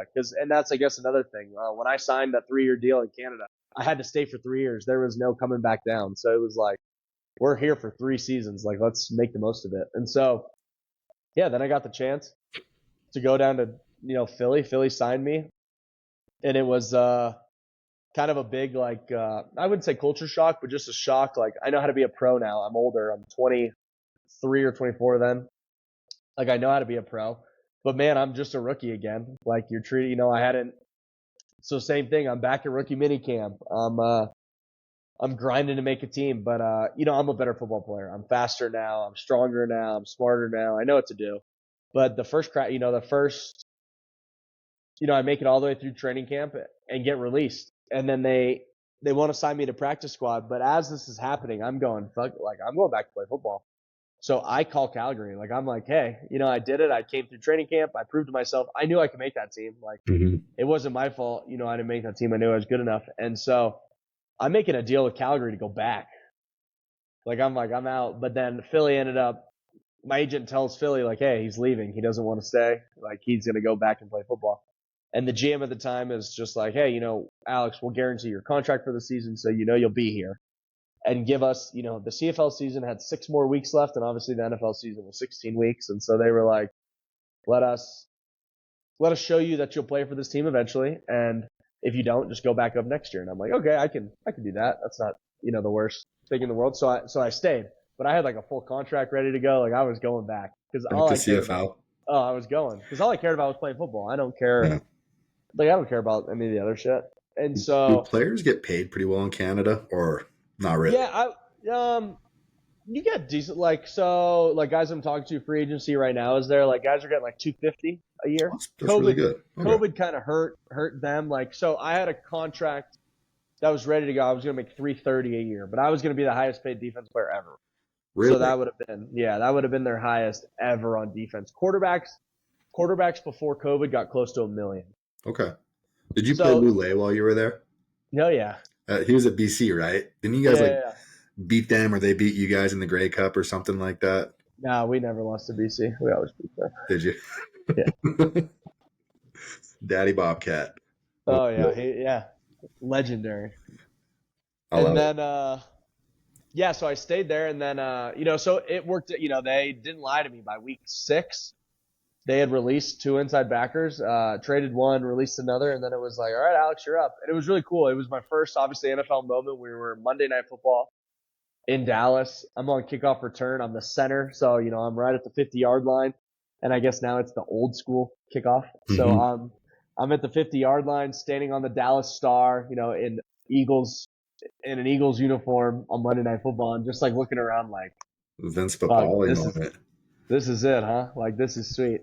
And yeah, I ended up having, like, I had a tackle on punt that game. So it was really cool. It was a really cool first, like, this is it. And I'll never forget, like, the GM was like, Alex, you don't know how hard it is to take 4 years to get to this moment. Like, you did a undrafted year where you're on practice squads. You did 3 in Canada, and now this. So, like, 4.5 years to get here, like enjoy it. And I remember that moment thinking, like, how crazy it was, and just, like, to me, it was, all blink of an eye. It was just all, like, just that one step in front of another. And even still, like, I don't think I appreciate it as much as I probably should. But it was just like, all right, this is me just grinding, getting to where I wanted to go. Because even then, him saying that, I'm like, this isn't enough. Like, I wanna keep taking more steps. So yeah, that season I played good on special teams. We made the playoffs. I had like 12 or 13 tackles. And that special teams coach, man, is the reason I even stayed in the NFL. Because then the next year is COVID.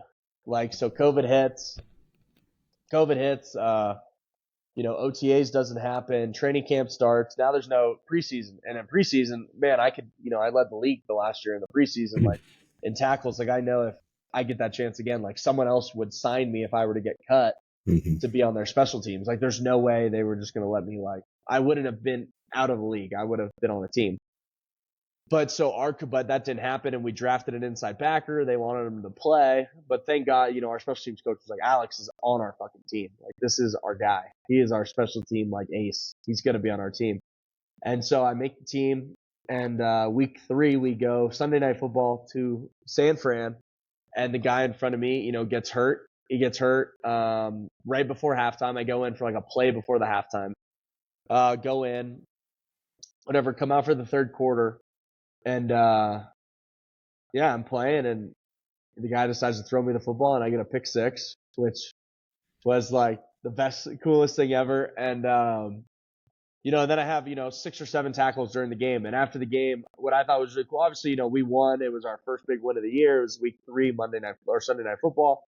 Like, San Fran, obviously everyone in the world watches Sunday Night Football. Like, my phone's blowing up. Like, dude, you had a pick 6. You won the game. Like, that was the first, like, now that's a real first, like, welcome to the NFL. Like, but also in my head, it's like, I obviously love that play. That play, like, put, I guess, me on more of a map, I would say, or, that's what people would say. But I think my favorite part was just, like, the run stops I had, the run throughs I had. And even after the game, our defense coordinator was like, yeah, that play was great. And the guy threw him the football. The other 9 tackles he had were plays that we needed. That was against the San Francisco offense that runs the ball well. Yeah. And, he stepped in and played. And, from that moment, the guy that got hurt was out for the next 3 weeks. So I started the next 3 weeks in that position. And then after that guy came back, and they moved me to Mike to be the full-time guy. And from that moment on, I was 100% of defensive snaps and 100% of special team snaps. I But love it.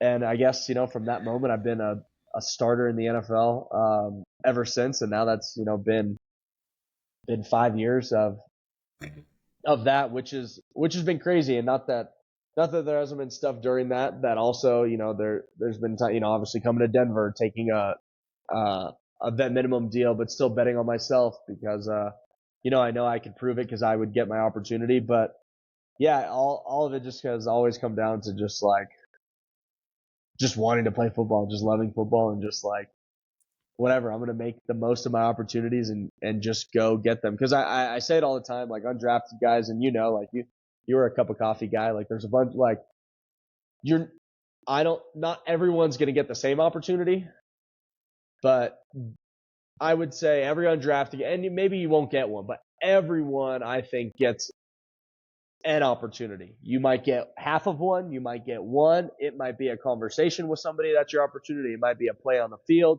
It might be a lunch that you don't sit down at. And if you're a first round pick, you get 1,000 opportunities. Mm-hmm. But like, it's what you do with those opportunities that, make your career go. And I think, luckily, I think just when my opportunities have come, I've, taken advantage of it. That's awesome. So let me just so I understood this correctly. You go and put together 120 tackle seasons back to back for the Phillies, and then when you go to Denver, they still sign you to a veteran minimum. So they pay you as little money as they're contractually allowed to. After you put together, how many people had more tackles than you in those 2 seasons? Like 4, Two. 5, 2. So you're the third most efficient ball stopper in the league, and they say, like, why? Did you grade averagely on your plays, like not enough production, or just the opportunity to underpay? And I don't know if you can answer this. So if I'm asking you a sticky question, that just seems funny to me, though. Yeah, I think the league, and I think just in general, because I would because it's a business. Mm-hmm. Everything's a business. So like, if you're the number one, anything in the world, but I can get the number 3 guy for half price, like I'm going to obviously, and number 3 is not that far behind you, I'm going to go with number 3. Well, then you just keep ticking down like 6 and 7. All of a sudden now I'm paying minimum wage. Yep. Like, yeah, you're right. The top guy is worth $1 million, but the 6th guy is worth minimum wage. Well, okay. They're actually not that different of players, but we have number 6 through 50 are kind of the same. So whichever one of them is going to take this, we're going to give them the opportunity. And so that's kind of how I would say the NFL is. And especially if you're undrafted, I mean, you're still remembered for what you are in their eyes, I would say, until you've had an opportunity. And so, like, yeah, that's why, I had to, you kind of just have to go with that. And I think most guys, if you ever kind of look at like undrafted guys and all this stuff, they have to like do good in a lot of like prove it deals. And then if you do prove it in that team you're on, then they get paid usually by that team. They usually don't get paid by another team. It's kind of hard to do that unless if you've been paid by a team, then you can get paid by other teams. It's kind of, they just kind of, it's a business. And I mean, I would run it that way too if I was them. It sucks if you're the guys in it. Yeah, no, absolutely. That's interesting. So Denver brings you in, and was that when Sean Payton was there, or was that right before he got there? That was right before. So I did the year with Hackett, and then now 2 years with Sean. How do you like that? I mean, he was obviously phenomenal with the Saints, and he seems like he's getting it figured out with the Broncos. But yeah, he knows how to. I mean, he's a great leader. He understands how to motivate. He sends the right messages. Yeah, I think that those are his 2 biggest qualities. Like, I would just say, like, how he just leads men. And, I don't do any of the offensive stuff, so I don't know any of that stuff or what goes on, him play calling, all that stuff. I think that's all separate. Just the meetings I'm in with him, I think just the way he controls the room, runs the room, I think it's super special. And it's the reason he's a culture changer. And so it's the reason, I think so fast we've been able to turn it around. It's been impressive. The first year with Russell was kind of like, you got one of the best quarterbacks, arguably, in the last 15, 20 years. And Russell's always been a really good football player and one of the best coaches of all time. It's like, why are they not winning the Super Bowl? Why? Like, they got some receivers, they got defense all day long. Their offensive line is coming along with guys like, how do you say his last name? Quinn Meinerz? Yeah, Miners. I mean, you got some guys like that. They're just dogs. Sure. Love them. Like small school guys, chip on the shoulder, like dog. Just look like a caveman. Like when I was doing all my specials and all my long snapping camps, we did a lot of stuff up at Whitewater for Coles. Yeah. And I was like, it was pretty cool seeing those guys come out of there because they put out some dudes, and he's Oh just yeah. like he's a man child. And watching Oh, the watching best. guys like that, or like I don't know if you remember when like Jeff Hansen, right before you got there, was one of our guards, and like Mike Person, just Yep. these small school guys come out just mauling Alabama D tackles. You're like, who Oh the hell yeah. is this guy? Like, so seeing guys like that on your team, like it seems like you guys have a really good group of guys who are. It's hard when you like use the term glue guys, and they're typically the guys that are like they're really good human beings, not really the best player on the team, but they have a position on special teams, like Kelly Slater for the Pats forever. Yeah, guys like that. But then you got glue guys on the team who are also phenomenal, dominant football players who are starting and who are going Pro Bowl. Like you guys just have a ton of that there, don't you? Yeah, and I think that's the biggest thing with Sean. Like brings in the right guys, the right everything. You'd rather have like a bunch of guys who are bought in Mm-hmm. all the time and for each other, like know their roles, but also like know how to bring other people up and to make them better in their roles. Not just like, I mean, you can be the best player in the world, but if you're not bringing other people with you, like your team's not going to be as good. And so I think they've been really good at finding those guys, which Yeah. has been the biggest thing for us. Is that why Bo Nix was the guy for Coach Payton? Like, just there's a lot of talk about him being too old, things like that. But you got D3 guys, you got undrafted guys that were the best players in the CFL. Like, they're just finding guys that seem to want it. Did Bo kind of fall in that group on top of being a phenomenal player? But Yeah, I mean, I think, that old thing, I mean, it's like you're 24 quarterbacks play till they're 40. So it's all kind of, yeah, it is what that is. But no, I think he just fell into that. Like his character, his work ethic, like all that stuff just fits in exactly with what Sean wants. And, I think the rest of the guys like believe in, like, we see him work every single day, gets better every day, doesn't care about any of the outside stuff, doesn't even really do the social media stuff, doesn't care about, like, I know he didn't go to the Pro Bowl because he was like, he had to get like a little minor surgery. And so he decided to do those instead of, doing stuff that promotes him to, he wants to be back for the team sooner. So like doing stuff like that, I think is the reason, you sign a guy like that and have a guy like that who, you know, changes your team. And like your quarterback is your culture. So to have a guy like that that's the face of it, it just makes it easier. And they just chose the right guy. that's awesome. What do you think of the younger guys you guys got on defense right now that you're kind of mentoring? They're good. They're young. They're hungry. I think that's the best part about our team is it is young. It's guys who want to win. Who this is the first time. Like if you've been in Denver the last 4 or 5 years, like they haven't won, and so to finally get over that hump, see the guys get over that hump. I think there's a big thing in any team. It's almost knowing how to win and when to win. I would say like so many teams just they almost try not to lose instead of like going to win. And I think like the Chiefs are a great example of obviously like knowing how to win. Like they've won so many one-score games because they know they're going to win. And I think having that kind of attitude, Killers. wins a lot of games. And I think for a while here, it hasn't been that way. Team, finger pointing teams, all that stuff. And I think we this last year really figured out how to get away from that and really build a team that's like, hey, we're gonna go do this together and figure out ways to win football games. So not to totally bounce away from the Broncos conversation, but you've played, deep into playoffs in high school, in college. You've been on some, Grey Cup teams in Canada, playoff teams in the NFL. The teams that had it and did well and were chasing, national championships, Super Bowls, things like that. Was there a commonality that they had that teams like the 7-5 Montana State team that you played on your last year, and just some of the teams that haven't had quite the success that others did? Like, what was that? Was there a singular piece that was kind of missing? And what was the difference between those teams? Yeah, I think one, it's obviously the belief that you're going to win every week. I think there's a lot of teams that don't do that.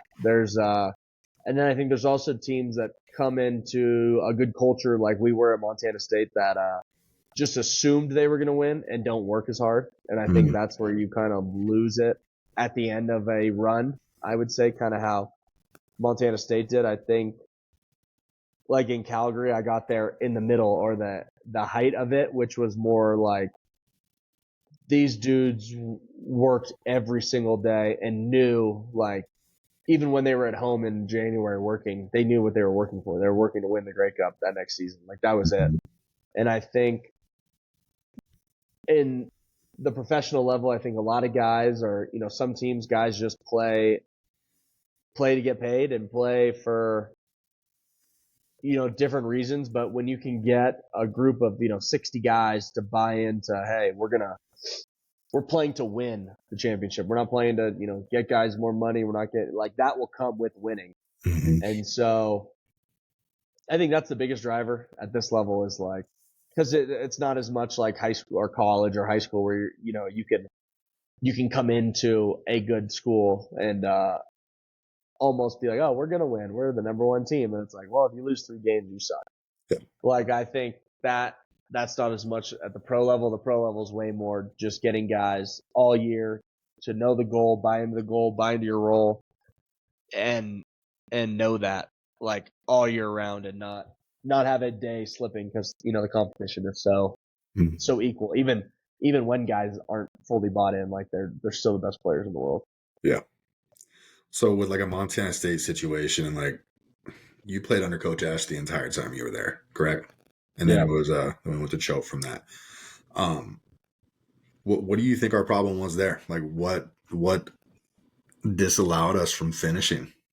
It's kind of been we run into a juggernaut or two, things like that. But at the same time, I think North Dakota State and Sam Houston State, I think they were both beatable teams. The teams that we lost in the playoffs, I don't think we expected their quarterback in Sam Houston to be a, 6'3" white boy who ran a 4 flat 40 out of nowhere. I've never seen a white kid move that fast in my life.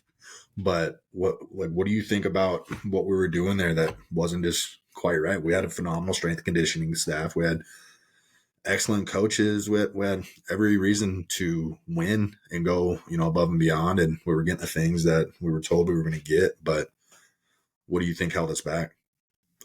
Yeah, I would say, I think at a certain time, like, Ash wasn't leading it anymore, if that makes sense. I think, and I think, like, I think defensively, I think, like, Jamie Marshall was great. I don't know if we were doing the right things all the time. Now I know a little more about, defense, and I would maybe not have done what we were doing as long. We would have the number one run defense in the Big Sky, but dead last in pass, and, like, our starters are playing. You know what I mean? It's not like we had 50 injuries, so it was one of those things. And so I think they brought in the right coaches to change what was going on and to take us to the next step. But I think, where they went after with Chode, I think, I think the belief in beating, like, one team, I don't know if we, with Ash, ever got over, and I say fear of the Grizz, but there was, like, it was like your rival was better than you or something. And, like, I'll never forget, like, when we beat Weber State my freshman year, and we were gonna play the Grizz. We were the number one team, and, like, we were all, like, yelling FTG, like, fuck these guys. We're gonna go, like, let's fucking go do this thing. And he came in the locker room and I was like, we don't want to fuck them. We want to beat them. And I was like, literally, and when he said that, I was like, oh, you're not, like, and I don't like comparing it to war because it's not even close to the same, but, like, get out of your own way. You know what I mean? Like this room's ready for it, and you just took it away. And so, like, I think that's sometimes where the message was lost, was, like, letting us be ourselves when it was ready to be that. Like, I think he changed the culture, made it what it was, but then, like, when it was time to, like, let it go and, like, let it run itself, that never happened. And then, it kind of just falls apart when, it's like, hey, this shit, like, I got told I couldn't be a captain because there was older kids than me, where it's like, okay, like, then none of this makes sense. Like, and not that it was a shot at, it was Cole and Naa are our senior captains on defense. I get that. Don't get me wrong, but I don't think anyone on this team's going to knock you if there's 3 of us. Like, it doesn't have to be 2 and 2. Like, that's the conversations I had to have as a guy that was a leader on the team with him. So, like, there was things that were just kind of like, God, we're just doing things or saying things because that might have been the way it is or the way it's gotten to where we are. But like, hey, we can go. You're allowed to go past this. Like we can continue to climb. And I think the climb just kind of like stopped. I think we always talked about good to great, but we just kind of. I think it was like bad to good, and we were really good, but like the great just was never. I remember one of the things we said a lot, like guys would fuck up, and I'll still say it to this day. Like watching Mark Andrews drop that 2-point conversion, like he didn't want to be great today. And I remember, I don't remember if it was Coach Beck or Coach Ione. I know it was a Montana State thing, but it was like fucking be great, man, be great. And we'd have like pregame, man, like we'd have Bobcat Prowl was cool, but it was whatever. We'll go out and do our thing, and then.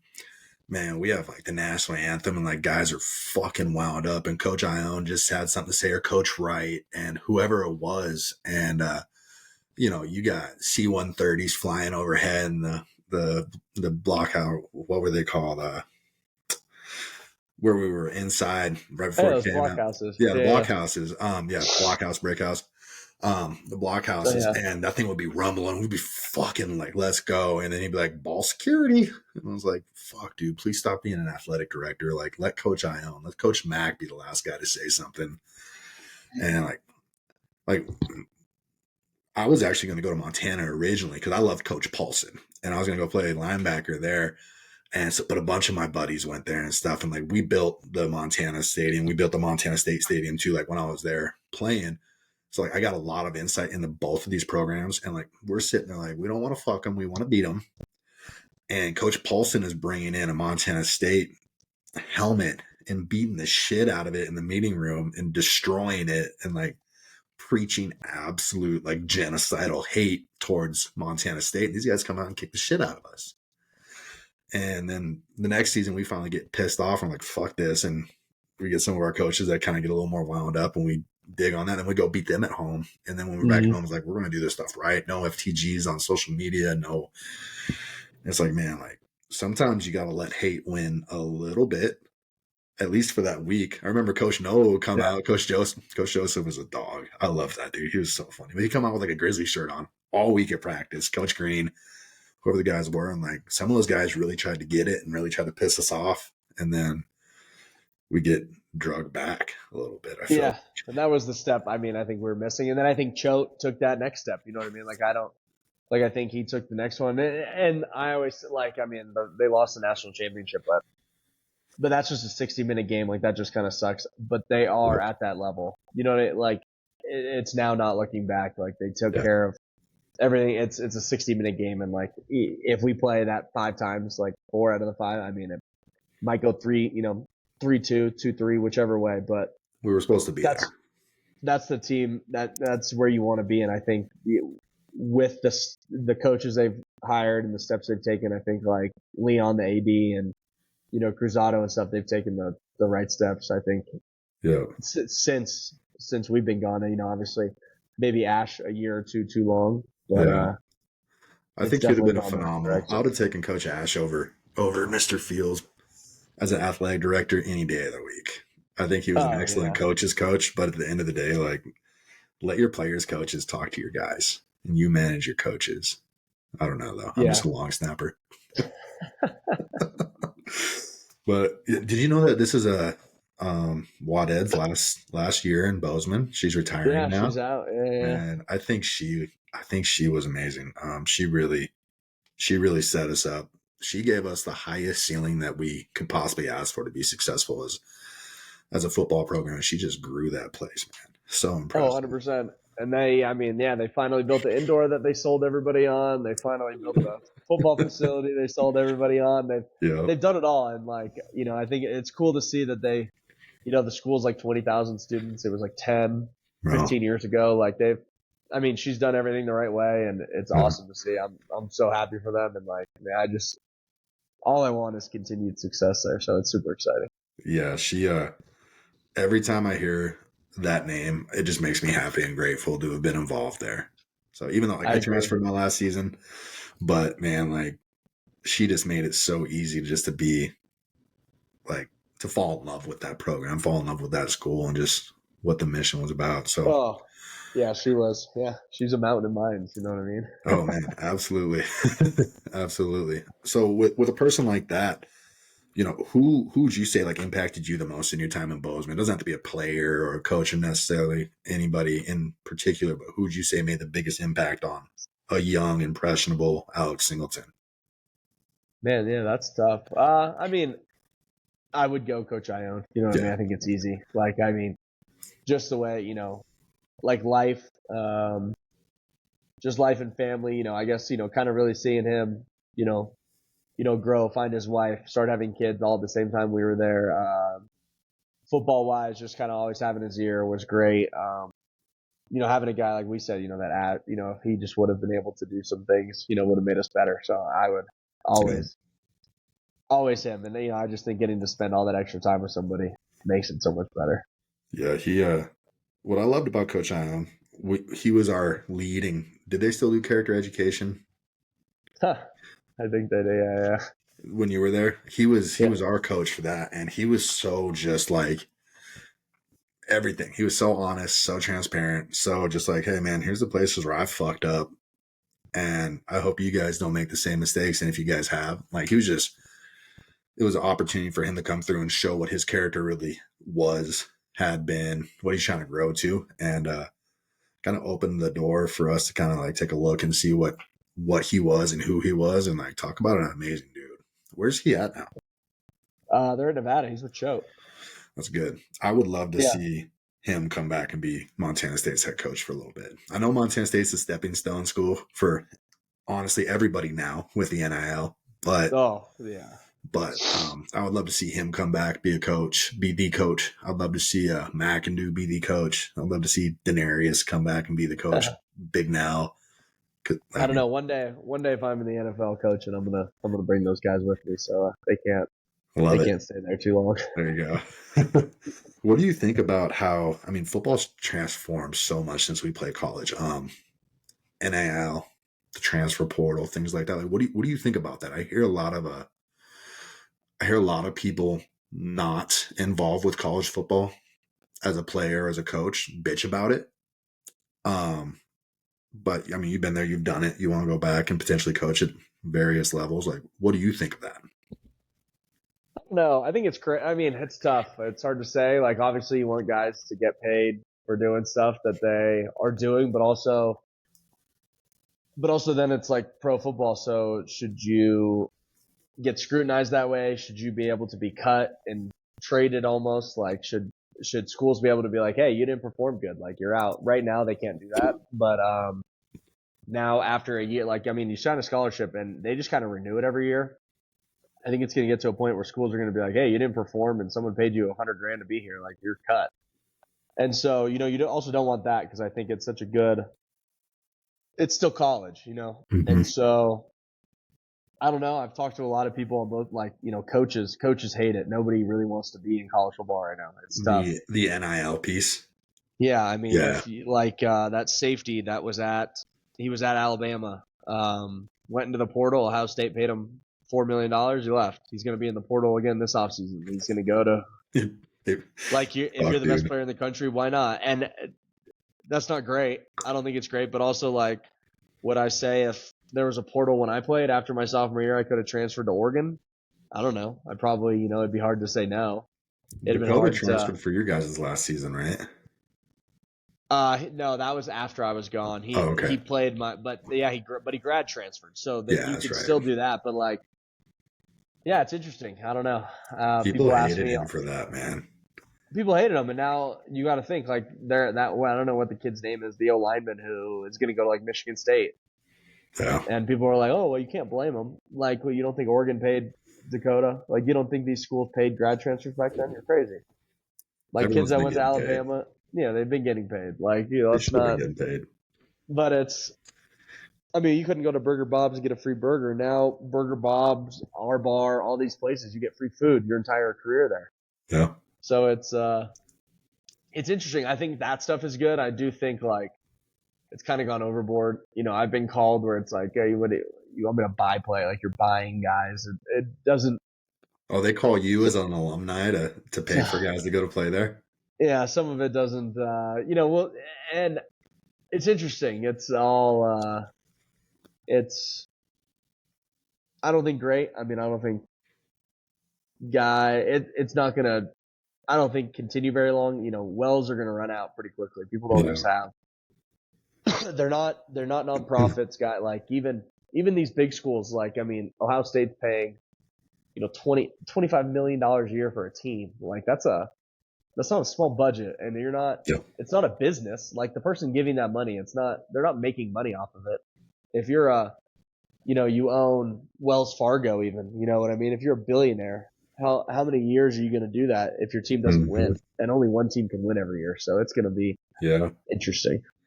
What about the transfer portal end of things? That kind of all came at the same time, but I think it's different. Paying the kids and then the ability to transfer kind of make it. I would say those are two different categories of what's going on with college football right now. But the only reason kids transfer is because they get money. You think so? Guys aren't transferring just to transfer. I think I transferred because I didn't trust my coach anymore. Well, and I think those are different reasons. And you can also transfer. You were always allowed to transfer down. Yeah, absolutely. The biggest knock is, these kids that are, and necessarily, like, do I think, like, I mean, my junior year, would it have been better for me to transfer up? Probably. Like, would I have played? Probably. Would I have helped me in the draft? Maybe. But like, those are things that, like, I don't know. I think, you're building something or committing to something somewhere, like, if you want to. And I think it's so hard because they are the same. They're together, and like, it's tough. I don't know. It's interesting because I don't knock kids for like if you want to leave Montana State and go to Sac State, like, should there be a huge knock on that? Like, no. Should you be suspended for a year? No, because now you can. Mm-hmm. So, that's an interesting point. Like, I just think, man, take the money out of it.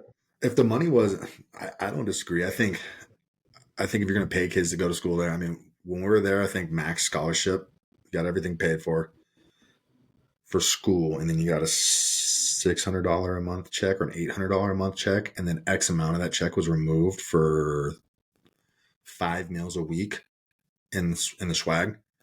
So you're in Bozeman, Montana, with $600 to pay rent, buy food, all those things. You're living so far below the poverty line, and those are only for the months that you're in school.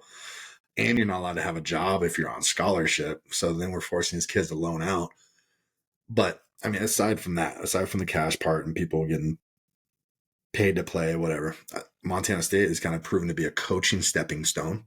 People come there, they have great success. Coach Ash was there for a little bit of time, but you don't see very often guys make an entire career out of being someplace. After they have success, they dip. North Dakota State does it all the time.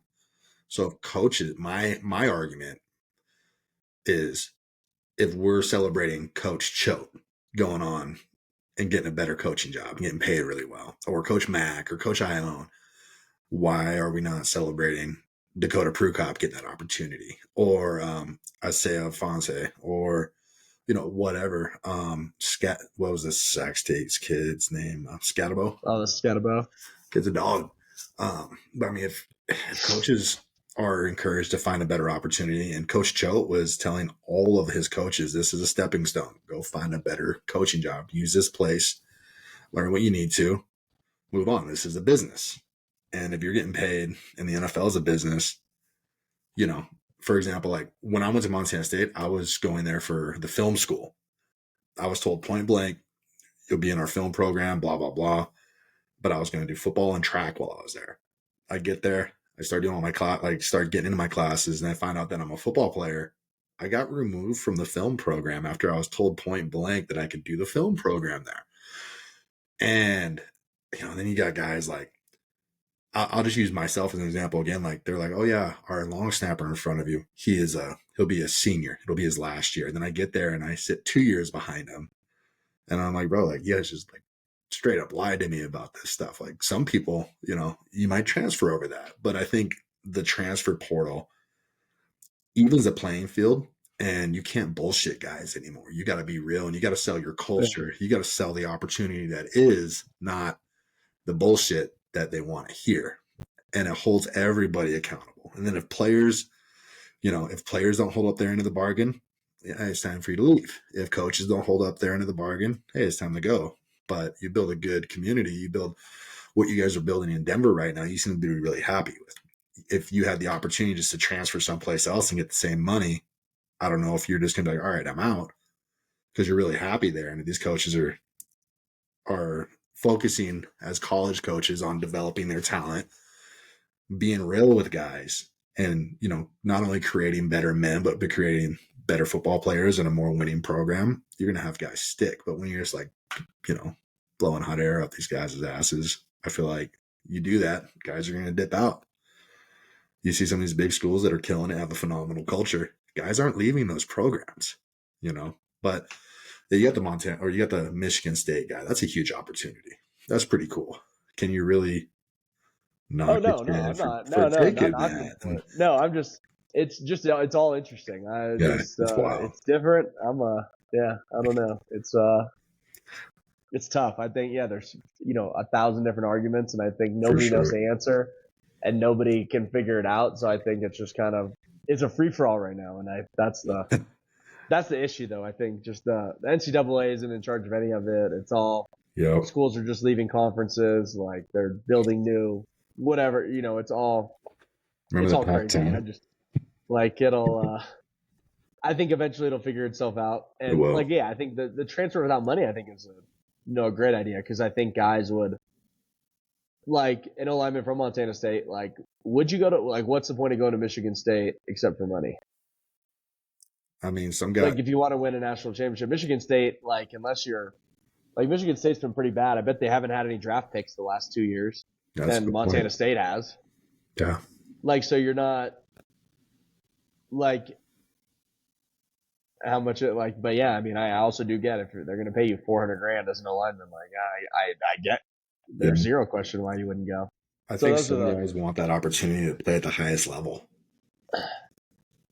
no, I agree, but it's just interesting. I don't, and the kid waited till the end of the year, like, or you can't knock them. Montana State will get another scholarship. It's not like they lose it, but yeah, it's interesting. It's all. Yeah. It's a wild time. I'm glad we didn't have these distractions when we were Oh, playing. Johnny Manziel did it right, though. He's like, no, my family's from money. oh yeah, He's he got. getting paid. It's wild, Oh, though. It's a huge distraction, but it is pretty cool. So now, like, moving away from that, I'm glad we had that conversation, because I love hearing what, like, players, guys that actually did it, what their thoughts are on that, and everyone's a little different on it. But moving forward, like, or moving back to the Broncos and the things, like, what do you think going in the next season? How are you guys looking? Do you guys, like, have any idea who you're looking to bring in, anything like that, or are you just a player that's just recovering right now and you're not too concerned about anything else? recovering and not concerned. You can't be. They're always Yeah. trying to replace you. Everybody knows that. So you're just So spending time in your sauna and in your cold plunge and all that. sauna, cold plunge, lift and running. That's all Yeah. we're. That's What all type we're of doing. stuff are they doing to your knee? Like, what exactly, did you have a full knee, or was it just strictly your ACL? Like, did it fully Just tear? straight ACL, full tear, so like full patella. Mm-hmm. But Did they cadaver you, or did they nothing. sew it back No, together? I had a patella. I got my Okay. patella graft. So yeah, nothing. Just the regular rehab. Now I'm to the point where I'm it's just lifting, just trying to get the strength back in my quad, because you lose your quad so fast. Yep. So doing that, plus starting to run, just working form, all that, because I have till June I'll be fully cleared. So it's just kind of getting my mind and all that stuff coming back. So it's just trusting it and enjoying this wonderfully slow, miserable process. When you get out and move, are you pretty confident on your knee, or is there like that little thing in the back of your head, like, what if?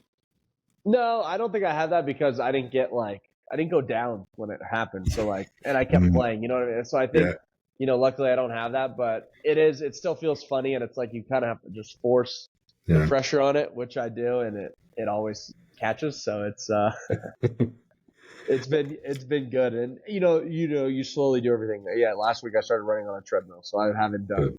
It's not like I'm just out cutting tomorrow. So it's good. The progression's going the right way, and but I'll be back ready to play some snaps next season, which I'm excited about. Just to get back out there, you miss it a ton, so I just can't wait. Do you got a sleeve or like a Donjoy or anything like that you're rocking right now?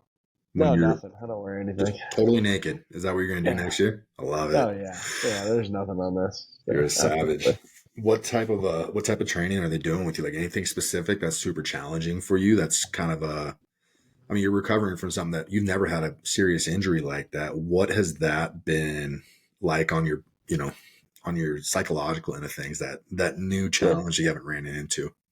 Yeah, I mean, it sucks. Like, it's just, it doesn't feel the same. So doing everything to just kind of make it feel the same. After surgery, it's still a little numb. Obviously, It takes months to get strength. I started back squatting. They want you to get to 150% of your body weight before you start running. And it's like, oh, okay. So let me, 7 weeks ago, I back squatted the bar. And you can barely do it. Your hip hurts. Your legs feel different. You're obviously going to press off your good leg more, but like, you don't get to progress till they're even. So you're like, you're pushing, you're fighting it to keep your hips even. But then like, all of a sudden in the 7 weeks, I'm hitting a 350 squat for a triple, and it's like, damn, it's crazy. Your strength will come back. Yeah. And it's, even though it doesn't feel the same, you have to believe it's gonna work. Even, when I did that this last week, and it was kind of like, when I'm done, they're like, how did it feel? And they're recording it using all this science stuff. And I'm like, it feels good. Like, obviously the strength's there. Like, I can feel the strength there, but I'm like, it still doesn't feel normal. And they're like, yeah, it's not going to, but like, here, look, and they can show you your hips are the same. Your knees aren't, you're getting no valgus. You're pushing out the right way. You're coming out of, core staying tight, like all those things. And it's like, oh, that, they're kind of like affirmations. I'm like, oh, cool. We're obviously on the right path, but like, it takes a while. And that's been the hardest part for me, is like, you don't just wake up the next day and it's healthy again. Yeah. Like, it takes a lot of chipping away. So when you're, sitting here right now having an interview or, hanging out with the family versus when you step into that sauna or that cold tub or the gym or the PT, do you kind of flip a switch and become a different person or take a different mindset towards it? Or are you just pretty even keel? No, even keel. You can't, try not, especially this time of the year. It's too much, especially on like this. Yeah. Try to be the same. Like, I mean, I'm always thinking, I think, because I think I take this job, 24/7 every day of the year. What I eat, sleep, eat. I'm sauna cold plunge every day, stretch every day. Doing everything every single day to, be ready for, the next game and winning a championship. This year's championship hasn't happened yet, and I'm preparing for next September and next February. Yep. So it's hard to put that into words to people that don't think that or believe in that. But like, I mean, that's all it's about. You've just built your entire everything around just getting better and being ready, so you don't have to do anything crazy in your normal day to day. Yeah, everything. I mean, at 6:00 today, I'll be getting in the sauna. At 6:32, I'll be in the cold plunge. At 6:40, I'll be in the sauna. It's yeah. How cold do you do your cold plunge? Right now it's at about like 25 because it froze here overnight or over the last few months or a few weeks, not months. Yeah. And I took the chiller out because they said to bring the chiller inside if it drops below zero. So it is about 25. I break the ice every day, but when it's nice out, the chiller gets to 37 degrees. So it just runs at 37 all the time. Is there a company that you use their stuff primarily? Yeah, Redwood sauna and cold plunge. Yeah. Oh, they do both of it. Hell yeah. Yeah, they do both. Yeah, it's awesome. I have a 6-person barrel, and then I think it's sick, dude.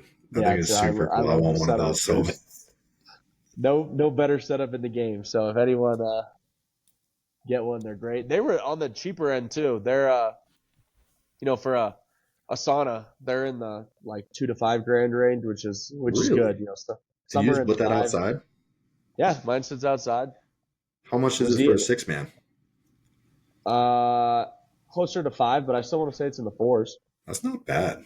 No, not bad at all. And I love it. I think like I said, every night I don't clean it, so it smells like sweat. But besides that, it's that's the point. It's ready to go. It heats up. I think everything dies. Why not? I'm the only one that goes in. You got your little ladle that you like dump water on the rocks, Oh or is yeah, it or is it oh in? yeah. Okay, that's cool. Nope, yep, oh yeah. Fill up the thing every time. Go in, gets to about 210, 220. Really? Damn. Oh yeah. Okay, so it's not infrared. It's just straight heat. Okay, No, it's straight heat, traditional. Yeah, that's finished, cool. whatever. Yep.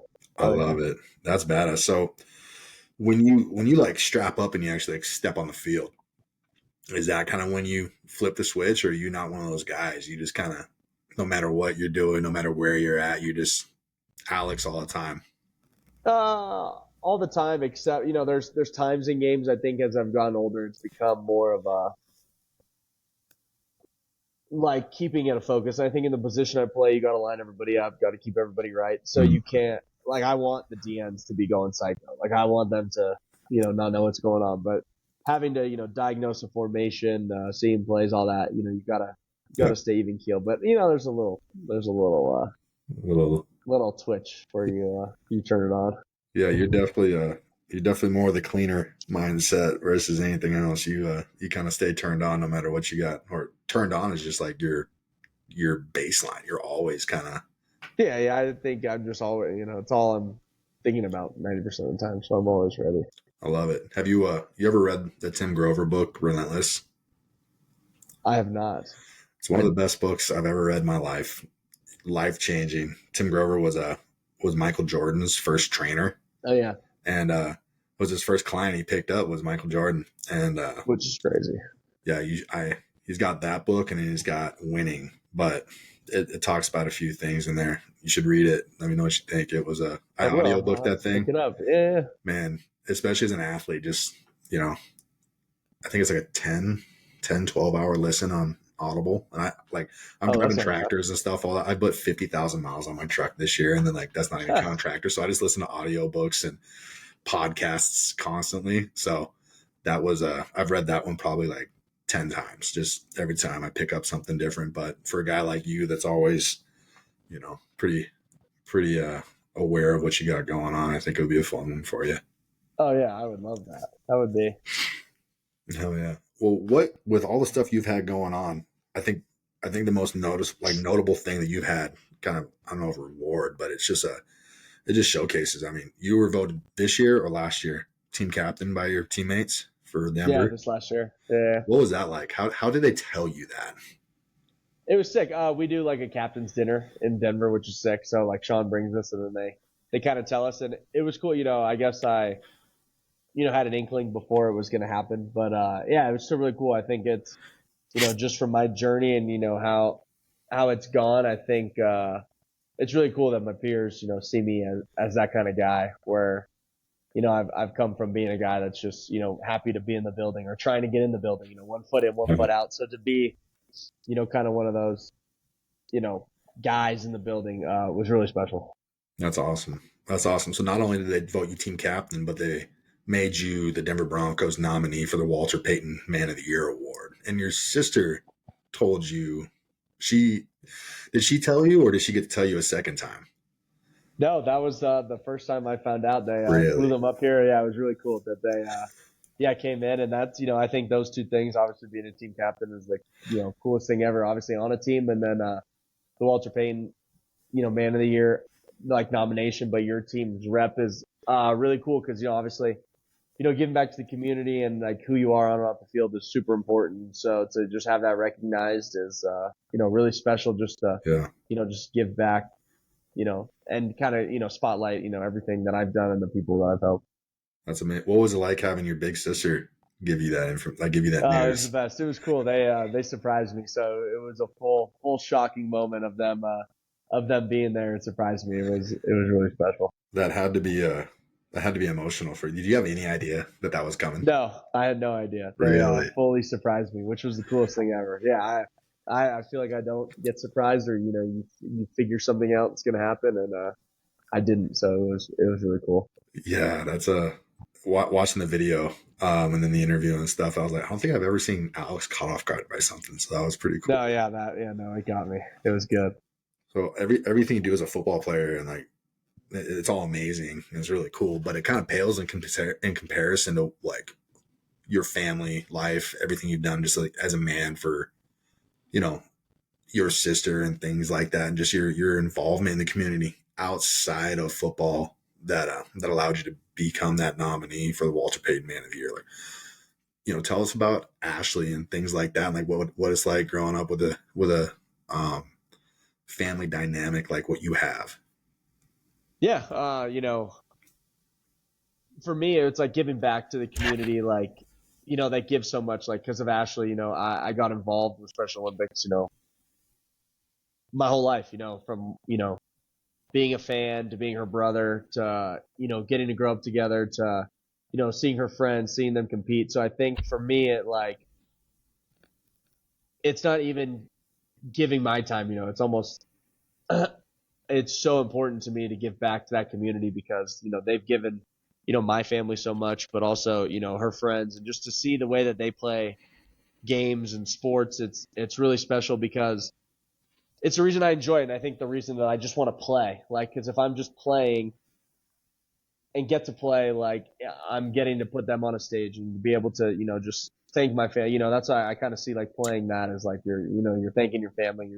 You're getting to show off what they've all given time up for. And so to have all that is special. And that's why the Walter Payton Man of the Year is so special. It's like, cool, now your ownership, the GMs, all these people recognize what you've done, for me is for that community and those people when it's like, it all has started, with just, who my sister is, and having that has made it really special. Why it doesn't feel like I'm doing anything like this crazy thing, you know what I mean? It's like I'm just giving back to, the community and the people that I love who I think deserve to be on this really high pedestal that now I get to, share some of that with them.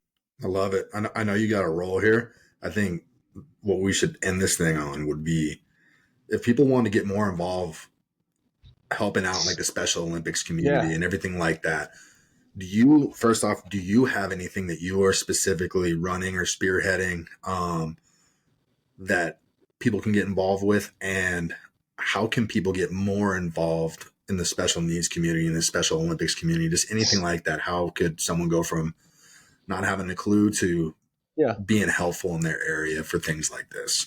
Yeah, I think there's two easy things for me. From my end, every year I do a tackle inclusion. So every tackle I have, it donates whatever amount of money per tackles, or you can just do a one lump sum donation. A lot of people don't like doing $1 or $5 or $10 a tackle because they You make add a up lot of quickly tackles. when you have 177 in a year. Yeah. And also, I think this is the best time of year. There, if you just go to SpecialOlympics.org, every area has one. So I think that's the best part is like you can find them. But right now is like the polar plunge, which is, people sign up, you get a group together and you get to jump in some freezing cold water and it's, you're freezing for a reason and it's to, Love it. it's, just to promote inclusion. And I think another big program that's coming out, which you can also find at Special Olympics is, their unified programs. A lot of high schools, middle schools are starting to, really show that sports can, bring everybody together. So it's usually students, teaching and coaching students, and it's all over the country. And it's, I would say their biggest growing thing. And it's become pretty massive and, most schools are a part of it. And so those are, I guess, what I would say for the younger kids, reach out to your school and try to start, if not, or join a unified program. And then, for adults, just SpecialOlympics.org. There's volunteer opportunities. I, encourage everybody to just volunteer, go to an event, and you are not going to leave without that. I promise they'll give you more back to you than you're going to give to them with your time off. So it'll be really special. Well, that's awesome. I'll put some links up for things like that. Maybe you can kick me a couple if you got anything specific, like how people can donate for the per tackle thing, which I don't recommend doing it per tackle. I think the lump sum with your tackle count is probably the way to go. Might screw up some mortgages. But Alex, anything you want to leave, or do you like ending on that? Anything you want to say to the people that could, give them a little something from you? Yeah. I would say go Cats, go Broncos, and yeah, put all your eggs in one basket and see where it takes you. I love it, man. Thanks for coming on the show, and we'll be talking to you soon. Yep. Appreciate it, dude. Thank you.